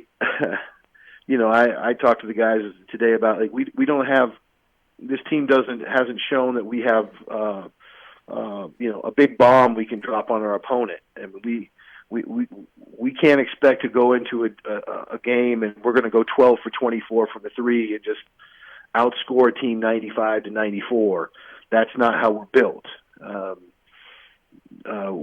We've got to win the battle systematically over the long haul of a game and a season, and that requires a lot of trust in each other and a lot of faith in what we're doing and a lot of faith in each other. And I think we're getting there. The guys were really receptive to what we've been working on here this week, and we'll see how it plays out the rest of the week. Now, again, I go back to your formula that you mentioned to us here a couple of years ago. It's not how we're playing up until we get to February. That's when you really start throwing out the litmus test on your guys. And one of the nice things in the schedule are 2 road trips to Casper, Torrington. Those are short, and then we have the long one to Gillette. But, the rest are in our building at the Recreation and Athletics Complex. So I guess in that retrospect, Coach, do you and Coach Salisbury and maybe the guys kind of see that forest through the trees that, hey, we're going to be in our own beds here through the month of February and leading into March? No, definitely. There's some things in our favor schedule-wise, not only playing 5 of the last 8 at home, but also who we play and where we play. I mean, I think we've already been to a couple really, really tough places. We've already been over to Western Wyoming. We've already made the really long trip up to Powell and did it successfully. So there's some we've gotten as favorable schedule as anybody. Whereas I think the first half we had the most difficult schedule. Now we've got, I think, the most favorable schedule going to the end of the year here. So that's definitely in our favor. And then we have fond memories. Our players weren't around, but I remember a 2-year stretch where we entered the 1st of February. We were 10-10 back years. And in those 2 years, after being 10-10 on the first day of February, we went a total of 19-1, and we won 19 straight games in February, and 10-0 one year, and then 9-0 the next, and then lost the 10th game. So I still maintain that we're built to win in February. The schedule's in our favor, so we'll hope it plays out that way. Well, we still have a few games at least here to wrap up the month of January. Again, a big one coming up tomorrow night. They're live at the Rack, a game that we will have here. 7:30, at least tentative start time, tip-off time for the men's contest between Northwest College and LCCC. Looking at the men's standings from our understanding and our calculation, Coach, right now with the current tiebreaker over Northwest, LCCC stands at 1-5 in Region 9 North, at least in the divisional record, 3-17 overall. But again, Northwest is tied with you at 1-5, 9-13 overall, but you do have the current tiebreaker with the win earlier this, at least 2020 year, up there at Powell. But talk about tomorrow night's contest of hosting this team that you are right now looking at the standings, sitting above put you at least number 6 right now out of 8 teams in this Region 9 North, at least division. How big is it to get it done against this PAL team, and also to kind of solidify, or at least not sit down there, or at least move farther down in the standings? Well, I'm not looking at it from, do we need to not move down? I'm looking how do we move up. And I still maintain that top 4 finish is not out of the ballpark for us. To do that, we're going to have to win at least probably 5 or 6 of our last 8 here. The schedule allows for that if we're playing well.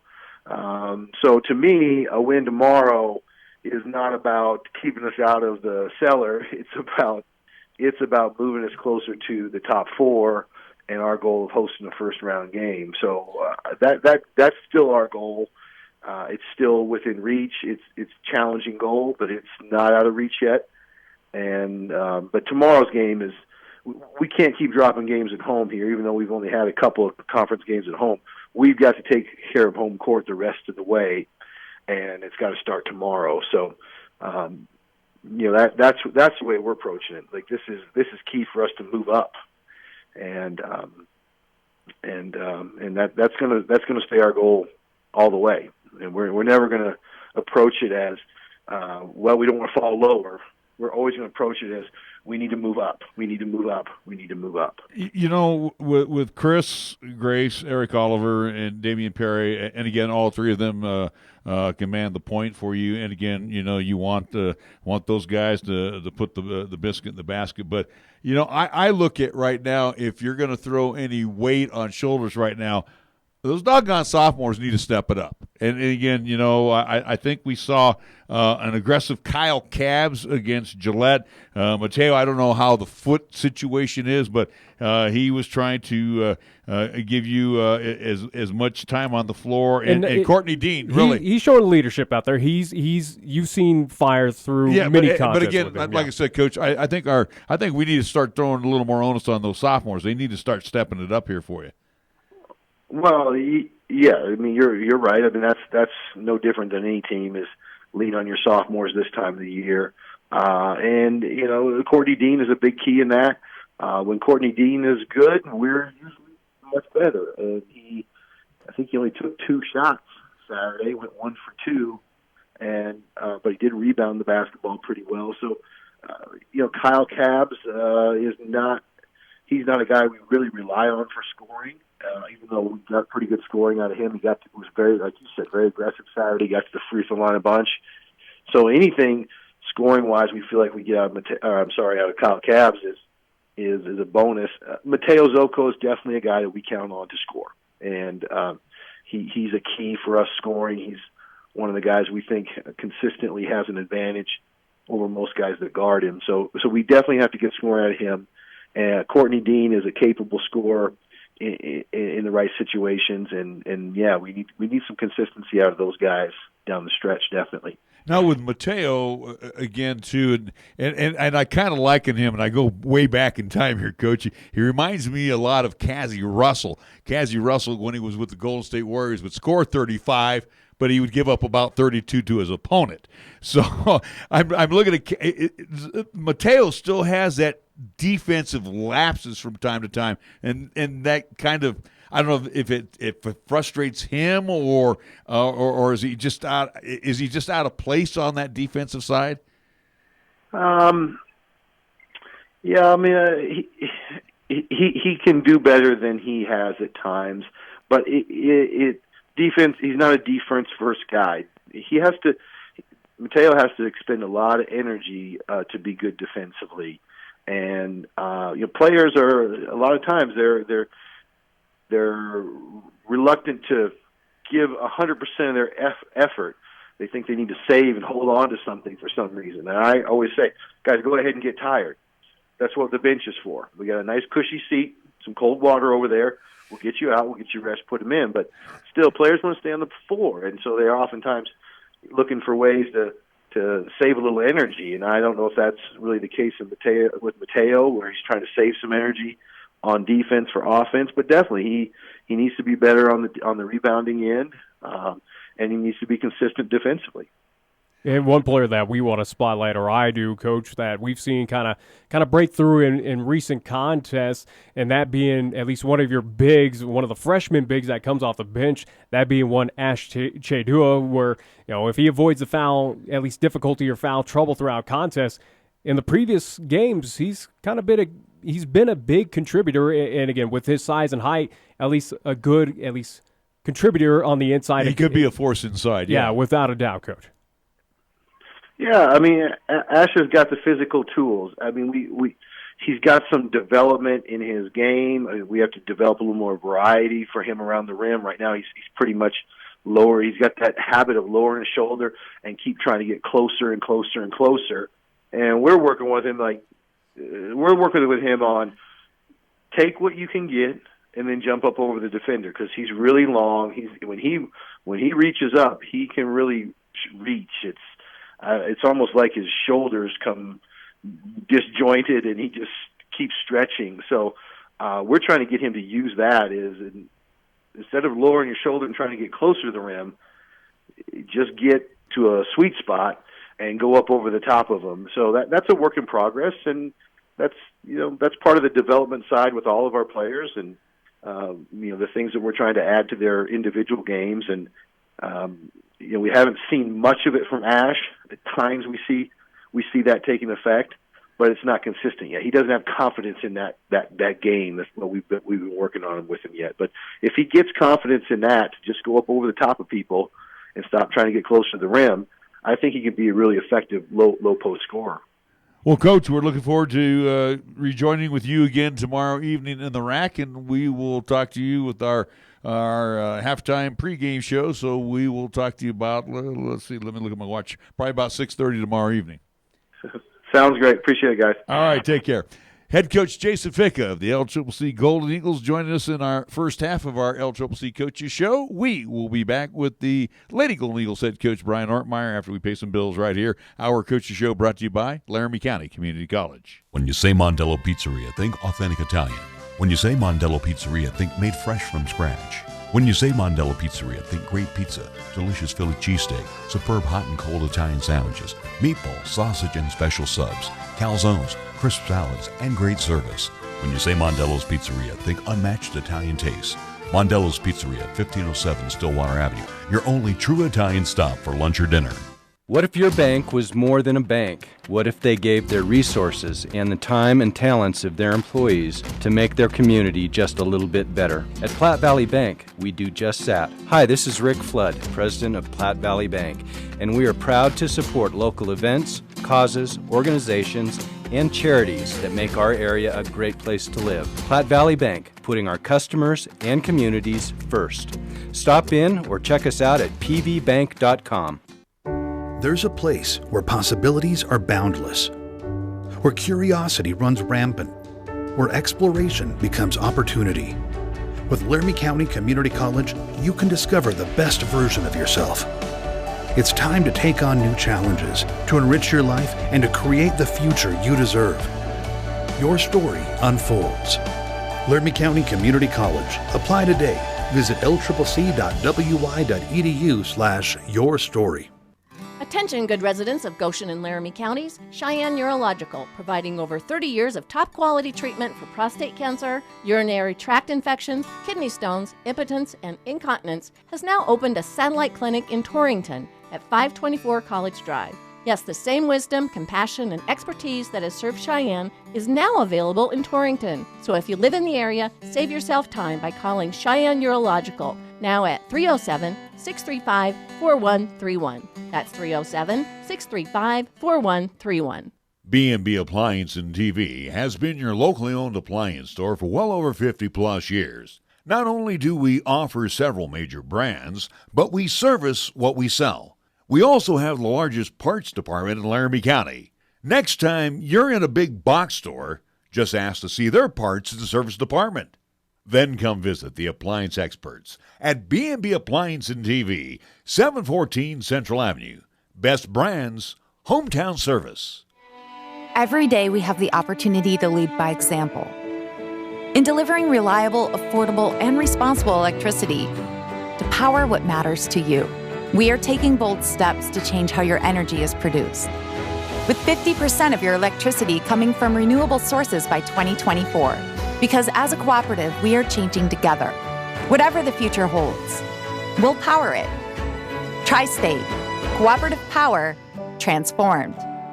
For almost 60 years, 1480 KRAE has been Cheyenne's home for good times and great oldies. Add to that live play-by-play sports featuring high school football and basketball, along with LCCC men's and women's basketball. Now combo that with KYOY FM, and you have Cheyenne and the area's only locally owned AM and FM radio stations. But we don't stop there. We also have 2 FM translators which serve the area with programming from both KRAE and KYOY. And that equals a lot of bang for your advertising dollar. Radio yesterday and now today, along with our websites, web streams, and digital ventures, makes us your one-stop shop. For more information, please call Larry Proetti at 307-637-0301. For almost 30 years, I've had the pleasure to talk about Cheyenne Auto Repair and Service. Hi, this is Larry Proetti with an invitation to bring your vehicle into Cars for service and minor repairs that are done with precision and care. Now, I've known John and his staff for a long time, and when it comes to tune-ups, replacing shocks, fixing fuel pumps, replacing timing chains, working on heating and air conditioning units, or even just a good old-fashioned oil change, I only trust my car when it comes to service to be under the care of Cheyenne Auto Repair and Service. They are a TechNet professional, where their work is covered by a nationwide limited repair warranty that extends across North America for 24 months or 24,000 miles, whichever comes first. For more information, check out technetprofessional.com on the World Wide Web. Cheyenne Auto Repair and Service always goes one step above the rest when it comes to the care of your vehicle. 604 West Lincoln Way in Cheyenne, open Monday through Friday. Call and set up an appointment at 632-0498. Tired of lazy and predictable sports talk radio? We know you are. This is Cheyenne's new sports radio home. It's Wyoming Sports Talk Today, and it's right here on AM 1480 KRAE.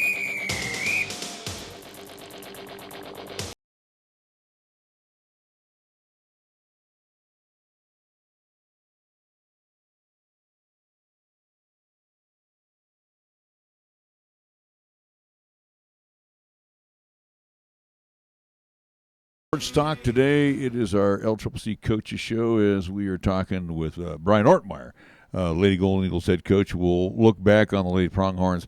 I just brought me some notes in here because I was just getting my lineups ready for tomorrow. But we were just chatting off mic, and again, we forgot to ask you on the post-game show what was going on. But the Lady Golden Eagles started in the hole 2-0 against the Lady Pronghorn. So we assumed we were talking about it yesterday. Yeah, lineup issue or something. We weren't sure on it, but then we learned post game after again as we were heading home of what happened.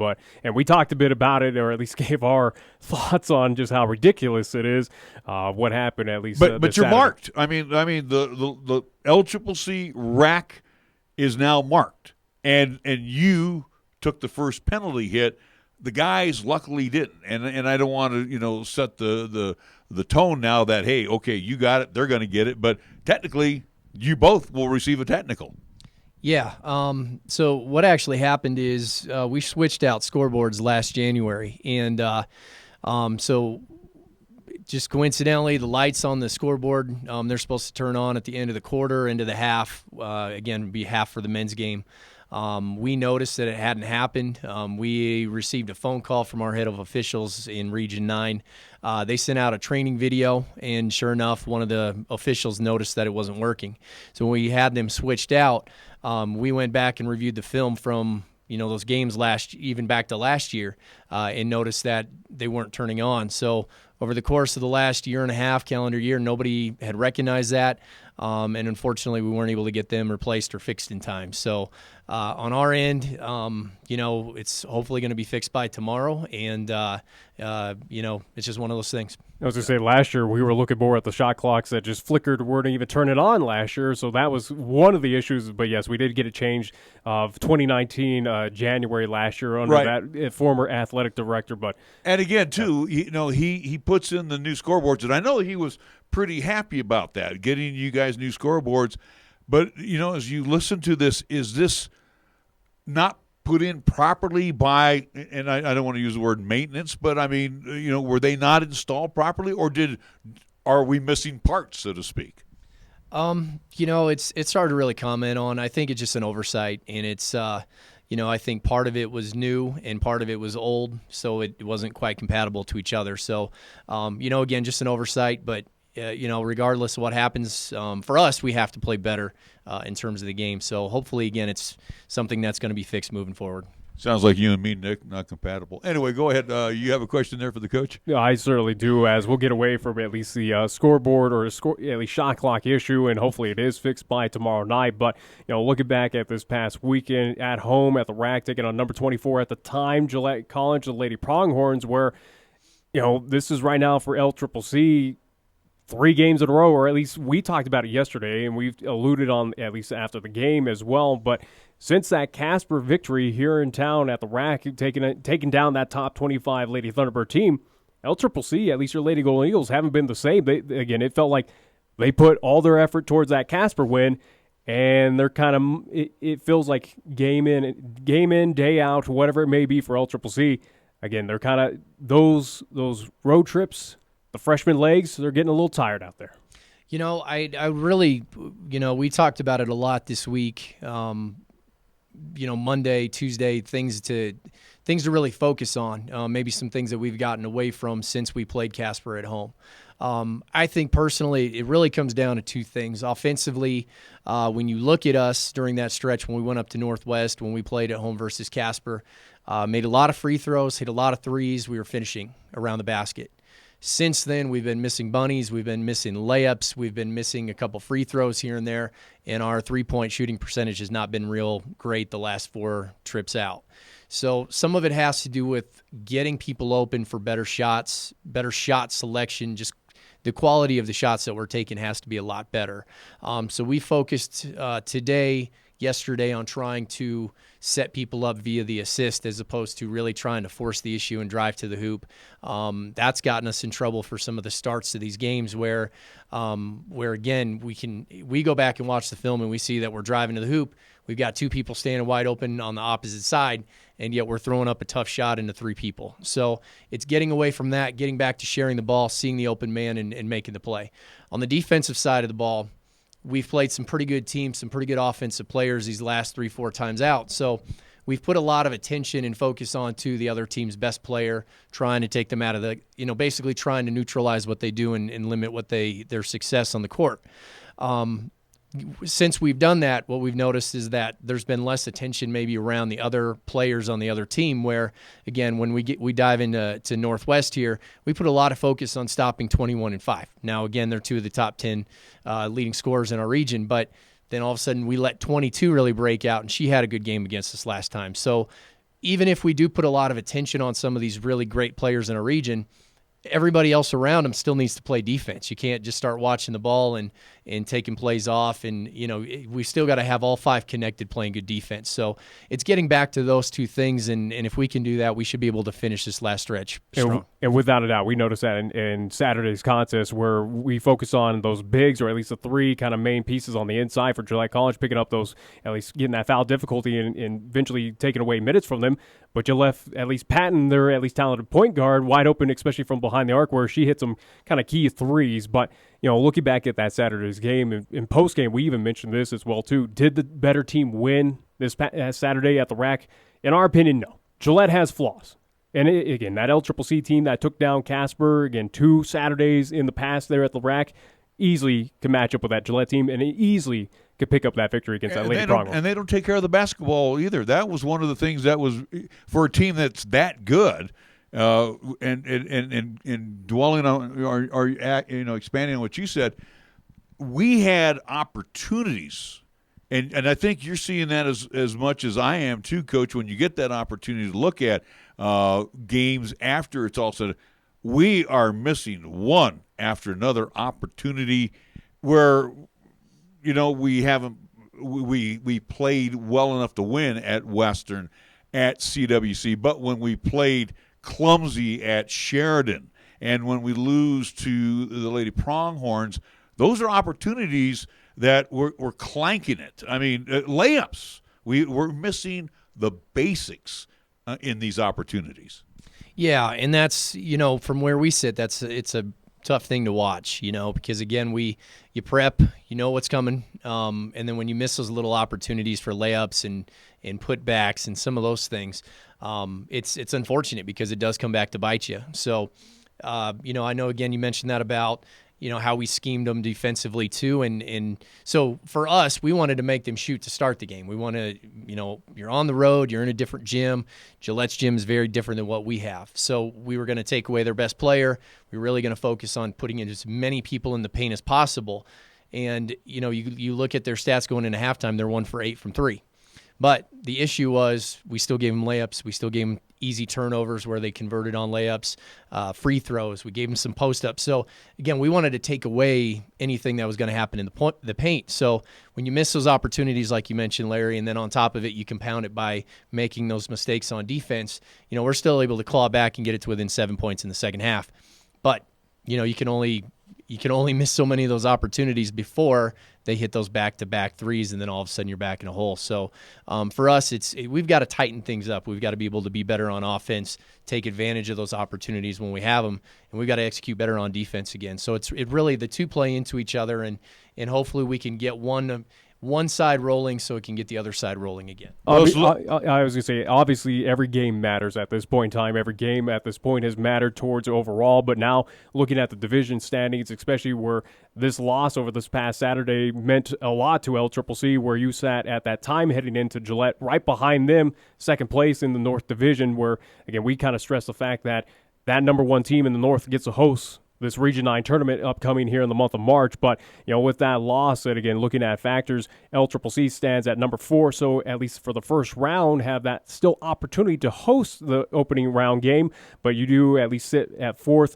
The tiebreaker at least goes to the advantage as of right now to Sheridan College with that loss up there at the Golden Dome, who is also 4-2, but LCCC at 15-7. But, as we talk about that and just how, again, a given night where one loss can drop you that far down in these standings of how close it is right now in the women's, again, from top to bottom, where that one win, that one loss can mean whether you're on the road or at home right now for that first round.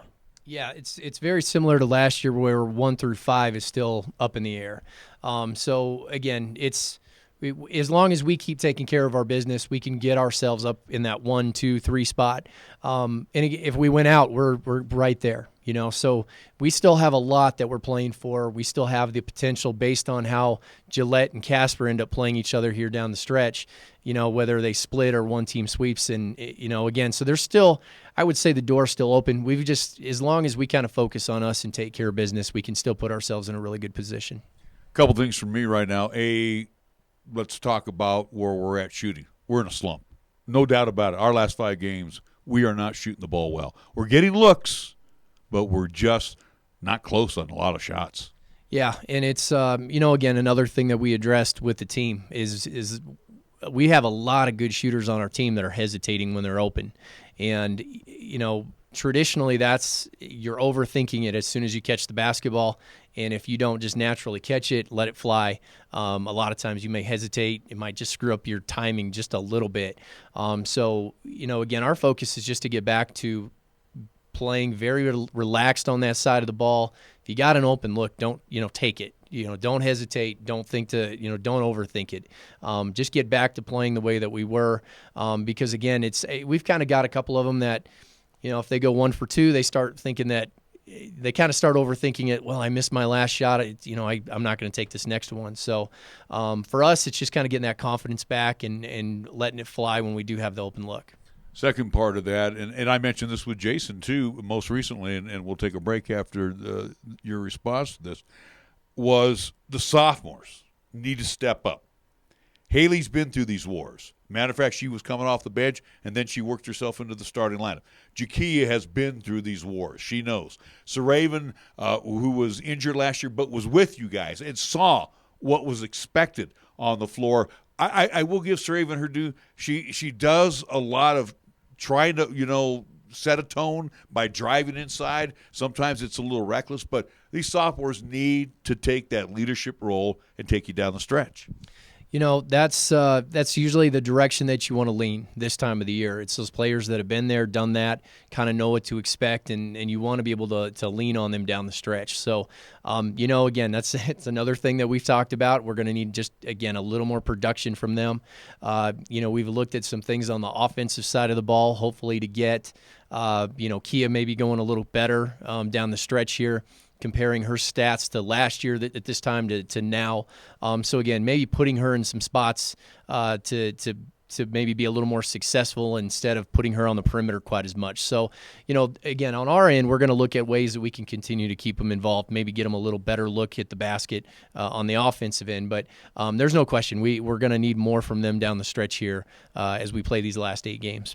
Brian Ortmeier, head coach of the LCCC Lady Golden Eagles, join us here on our Coaches Show, our LCCC Coaches Show. We're back, and we'll get ready to wrap things up after this on 1480 KRAE. There's a place where possibilities are boundless, where curiosity runs rampant, where exploration becomes opportunity.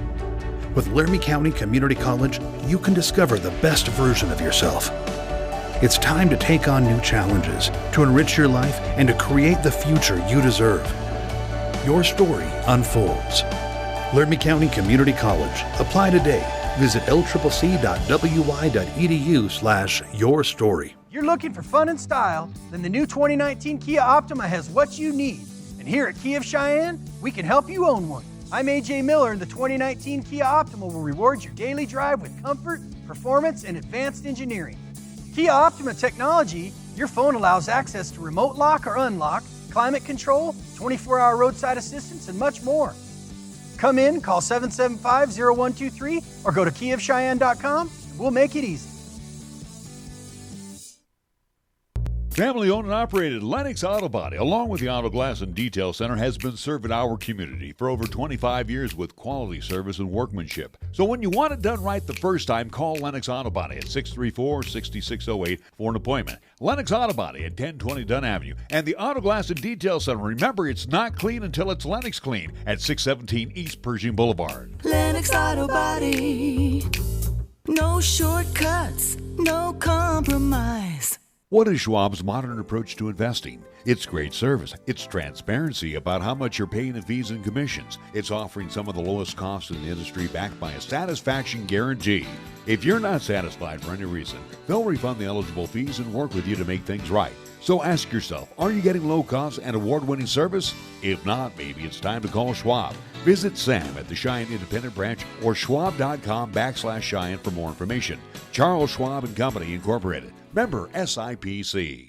MHP is a certified public accounting and consulting firm located in Bow, Cheyenne, and Fort Collins, offering accounting, tax, and consulting services to businesses, not-for-profit, government, and individual clients. MHP takes pride in their commitment to providing close, personal attention to their clients. They also continue to invest time and resources in continuing education, state-of-the-art computer technology, and valuing their relationships with you. MHP is a proud supporter of local and UW athletics. MHP, 314 West 18th Street, or call 634-2151.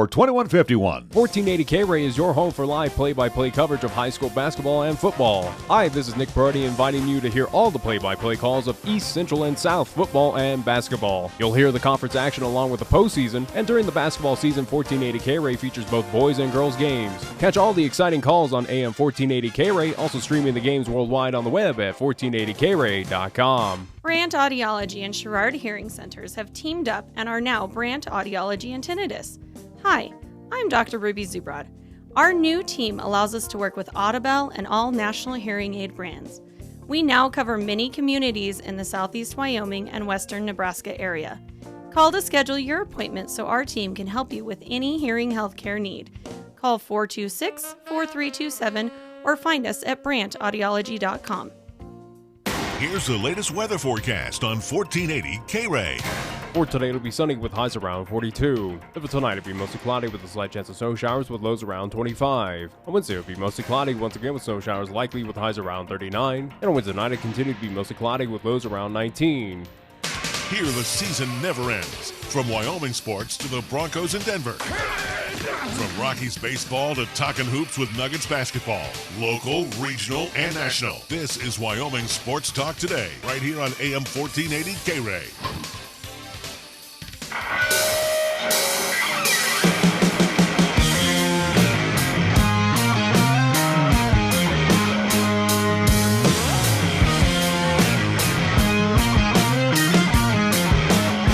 We're back on Wyoming Sports Talk today and our LCCC Coaches Show as we have LCCC Lady Golden Eagles head coach with us, Brian Ortmeier. And again, Lady Golden Eagles, we'd be remiss by saying they're not struggling. They are struggling.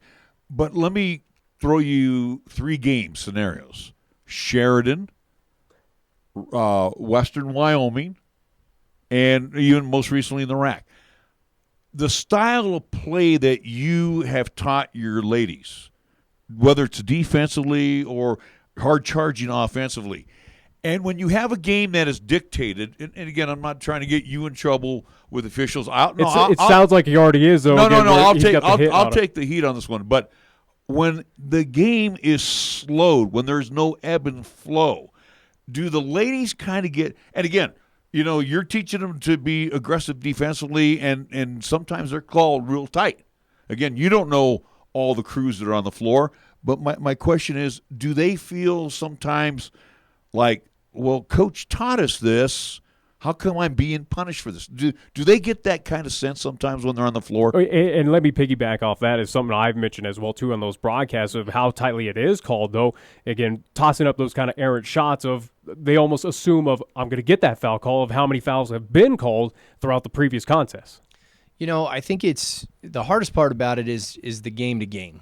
If it's tight one game, not called tight the next game. So, there we play a pretty fair stretch in December, early January where, we hadn't been really in foul trouble.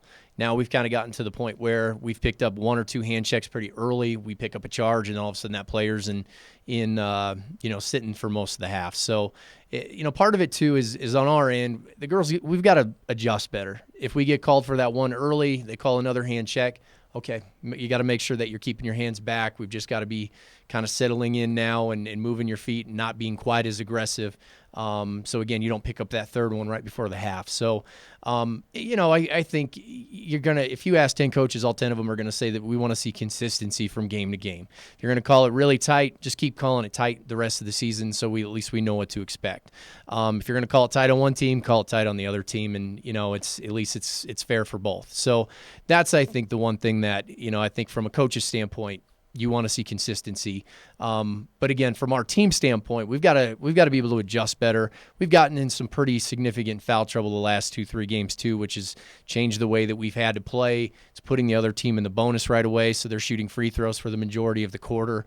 Where when we started league play, when we started region play, we weren't putting teams on the free throw line. We were making them actually have to earn their shots and their points. So it seemed like once we got up to Sheridan, now we've been able to, it's hurt us. We've been putting teams on the free throw line. So again, hopefully something that we can turn and make a change on tomorrow. Refs keep consistent, or how about refs know hometown officiating as well too? Possibly. Well, but also too, Nick. And this I have to throw this on your shoulders though as well. And you'll have to use your timeouts wisely, so to speak. You see how it's being called on the floor. Do you call a timeout, bring the troops in, and say, hey, we need to adjust? I mean, do you ever do those kind of timeouts with your team? Like, hey, wait a minute, we got to adjust here. It's being called real tight. Yeah, and it's something that we'll talk about before the game too. Again, we've seen a trend now 2-3 games in a row where we've gotten in foul trouble early. We're putting teams in the bonus. So, those are things that we'll talk about before we go out. Make sure we're not reaching, really see how the game's unfolding, and if they're going to call it tight, we've got to keep hands back and play smart. So, again, we're going to continue to remind them. We're going to continue to work on it. But, again, we've also got to make sure that when we go out, we execute it, and we're not picking up, fouls 90 feet from the basket when they pull down a rebound, and they're sitting at 5 fouls, and we're all reaching in trying to go strip that ball, and now they're shooting free throws. So those are the ones that we've got to stop making. Something we asked Coach Ficca, and we'll ask you the same thing, obviously, because again, you're going to play back-to-back with the men's squad. But looking at the remainder of January and heading into February, home. We're finally home, especially for your team that has been in the non-conference and starting out here in Region 9 North play on the road. Oh, plenty. But again, your thoughts on at least being at home, having that home cooking, sleeping in your own beds, having that at least home court advantage as well too there at the RAC. Yeah, I keep thinking that if we can kind of take the lid off the basket at home and come out and have one of those games where we're hitting shots and really, really taking it to a team. just to get that momentum rolling back in our favor, knowing that we have all those home games down the stretch. So it is significant. Not having to travel, even some of our trips that we have remaining here, they're all on the east side of the state. They're quick trips. Gillette's a little bit further trip. But, again, with that one being played on a weekend, it still plays into our favor too. So, it's nice knowing we have all those home games, but for us, we just really got to get that momentum rolling again. And if we can do that, knowing how many games we have at home, the short trips, it does play into a pretty significant advantage down the stretch. But until we get that momentum back first, it's not going to help us one way or the other. So again, got to play with that confidence tomorrow. Finally, for me, and again, only you know, or maybe the young ladies know. Again, a very close-knit team. I will give them that. Even your two young ladies from Spain, they're included with all the fun that these young ladies try to have together. They'll come on the court. I know when we're there tomorrow, they'll be pretty relaxed. I guess my question is to you, what team do you expect to be on the floor against the Lady Trappers tomorrow? Again, we've stressed this week the team that executes and the team that's going to get back to playing our kind of defense, and then same thing offensively. We've got to be able to play with that confidence to take the open shot. So that's been the focus for the last 2 days. And, again, that's what we've seen the majority of these past 2 days in practice. So, it doesn't do us any good to keep talking about the games we've already played and, how we've been shooting in a slump. It's got to be the focus to keep moving forward and gain that confidence back. And usually it just comes from hitting a couple shots right out of the gate to start the game, and everybody just plays a little more relaxed. We've been playing, Sheridan 8-2, Gillette 8-2, 8-4 to start the game. We've got to get off to better starts with some of these games as well. And even if you look to Central and Western, we trade with them back and forth for the first quarter, and then we were able to kind of separate right before halftime. So just got to have a good first quarter, knock down some shots, get stops on defense, and get that confidence rolling. Well, Coach, we want to thank you very much for joining us here on Wyoming Sports Talk Day. Looking forward to the Lady Trappers and the Lady Golden Eagles. We'll be on the air with our pregame show 5:10, tap time 5:30. Head on over to the Recreation Athletics and Athletics Complex, again, for basketball action times, too. If you can't make it, hear it, 1480 KRAE, 101.1 FM, 1480KRAE.com. Watch it, YouTube, 1480 KRAE,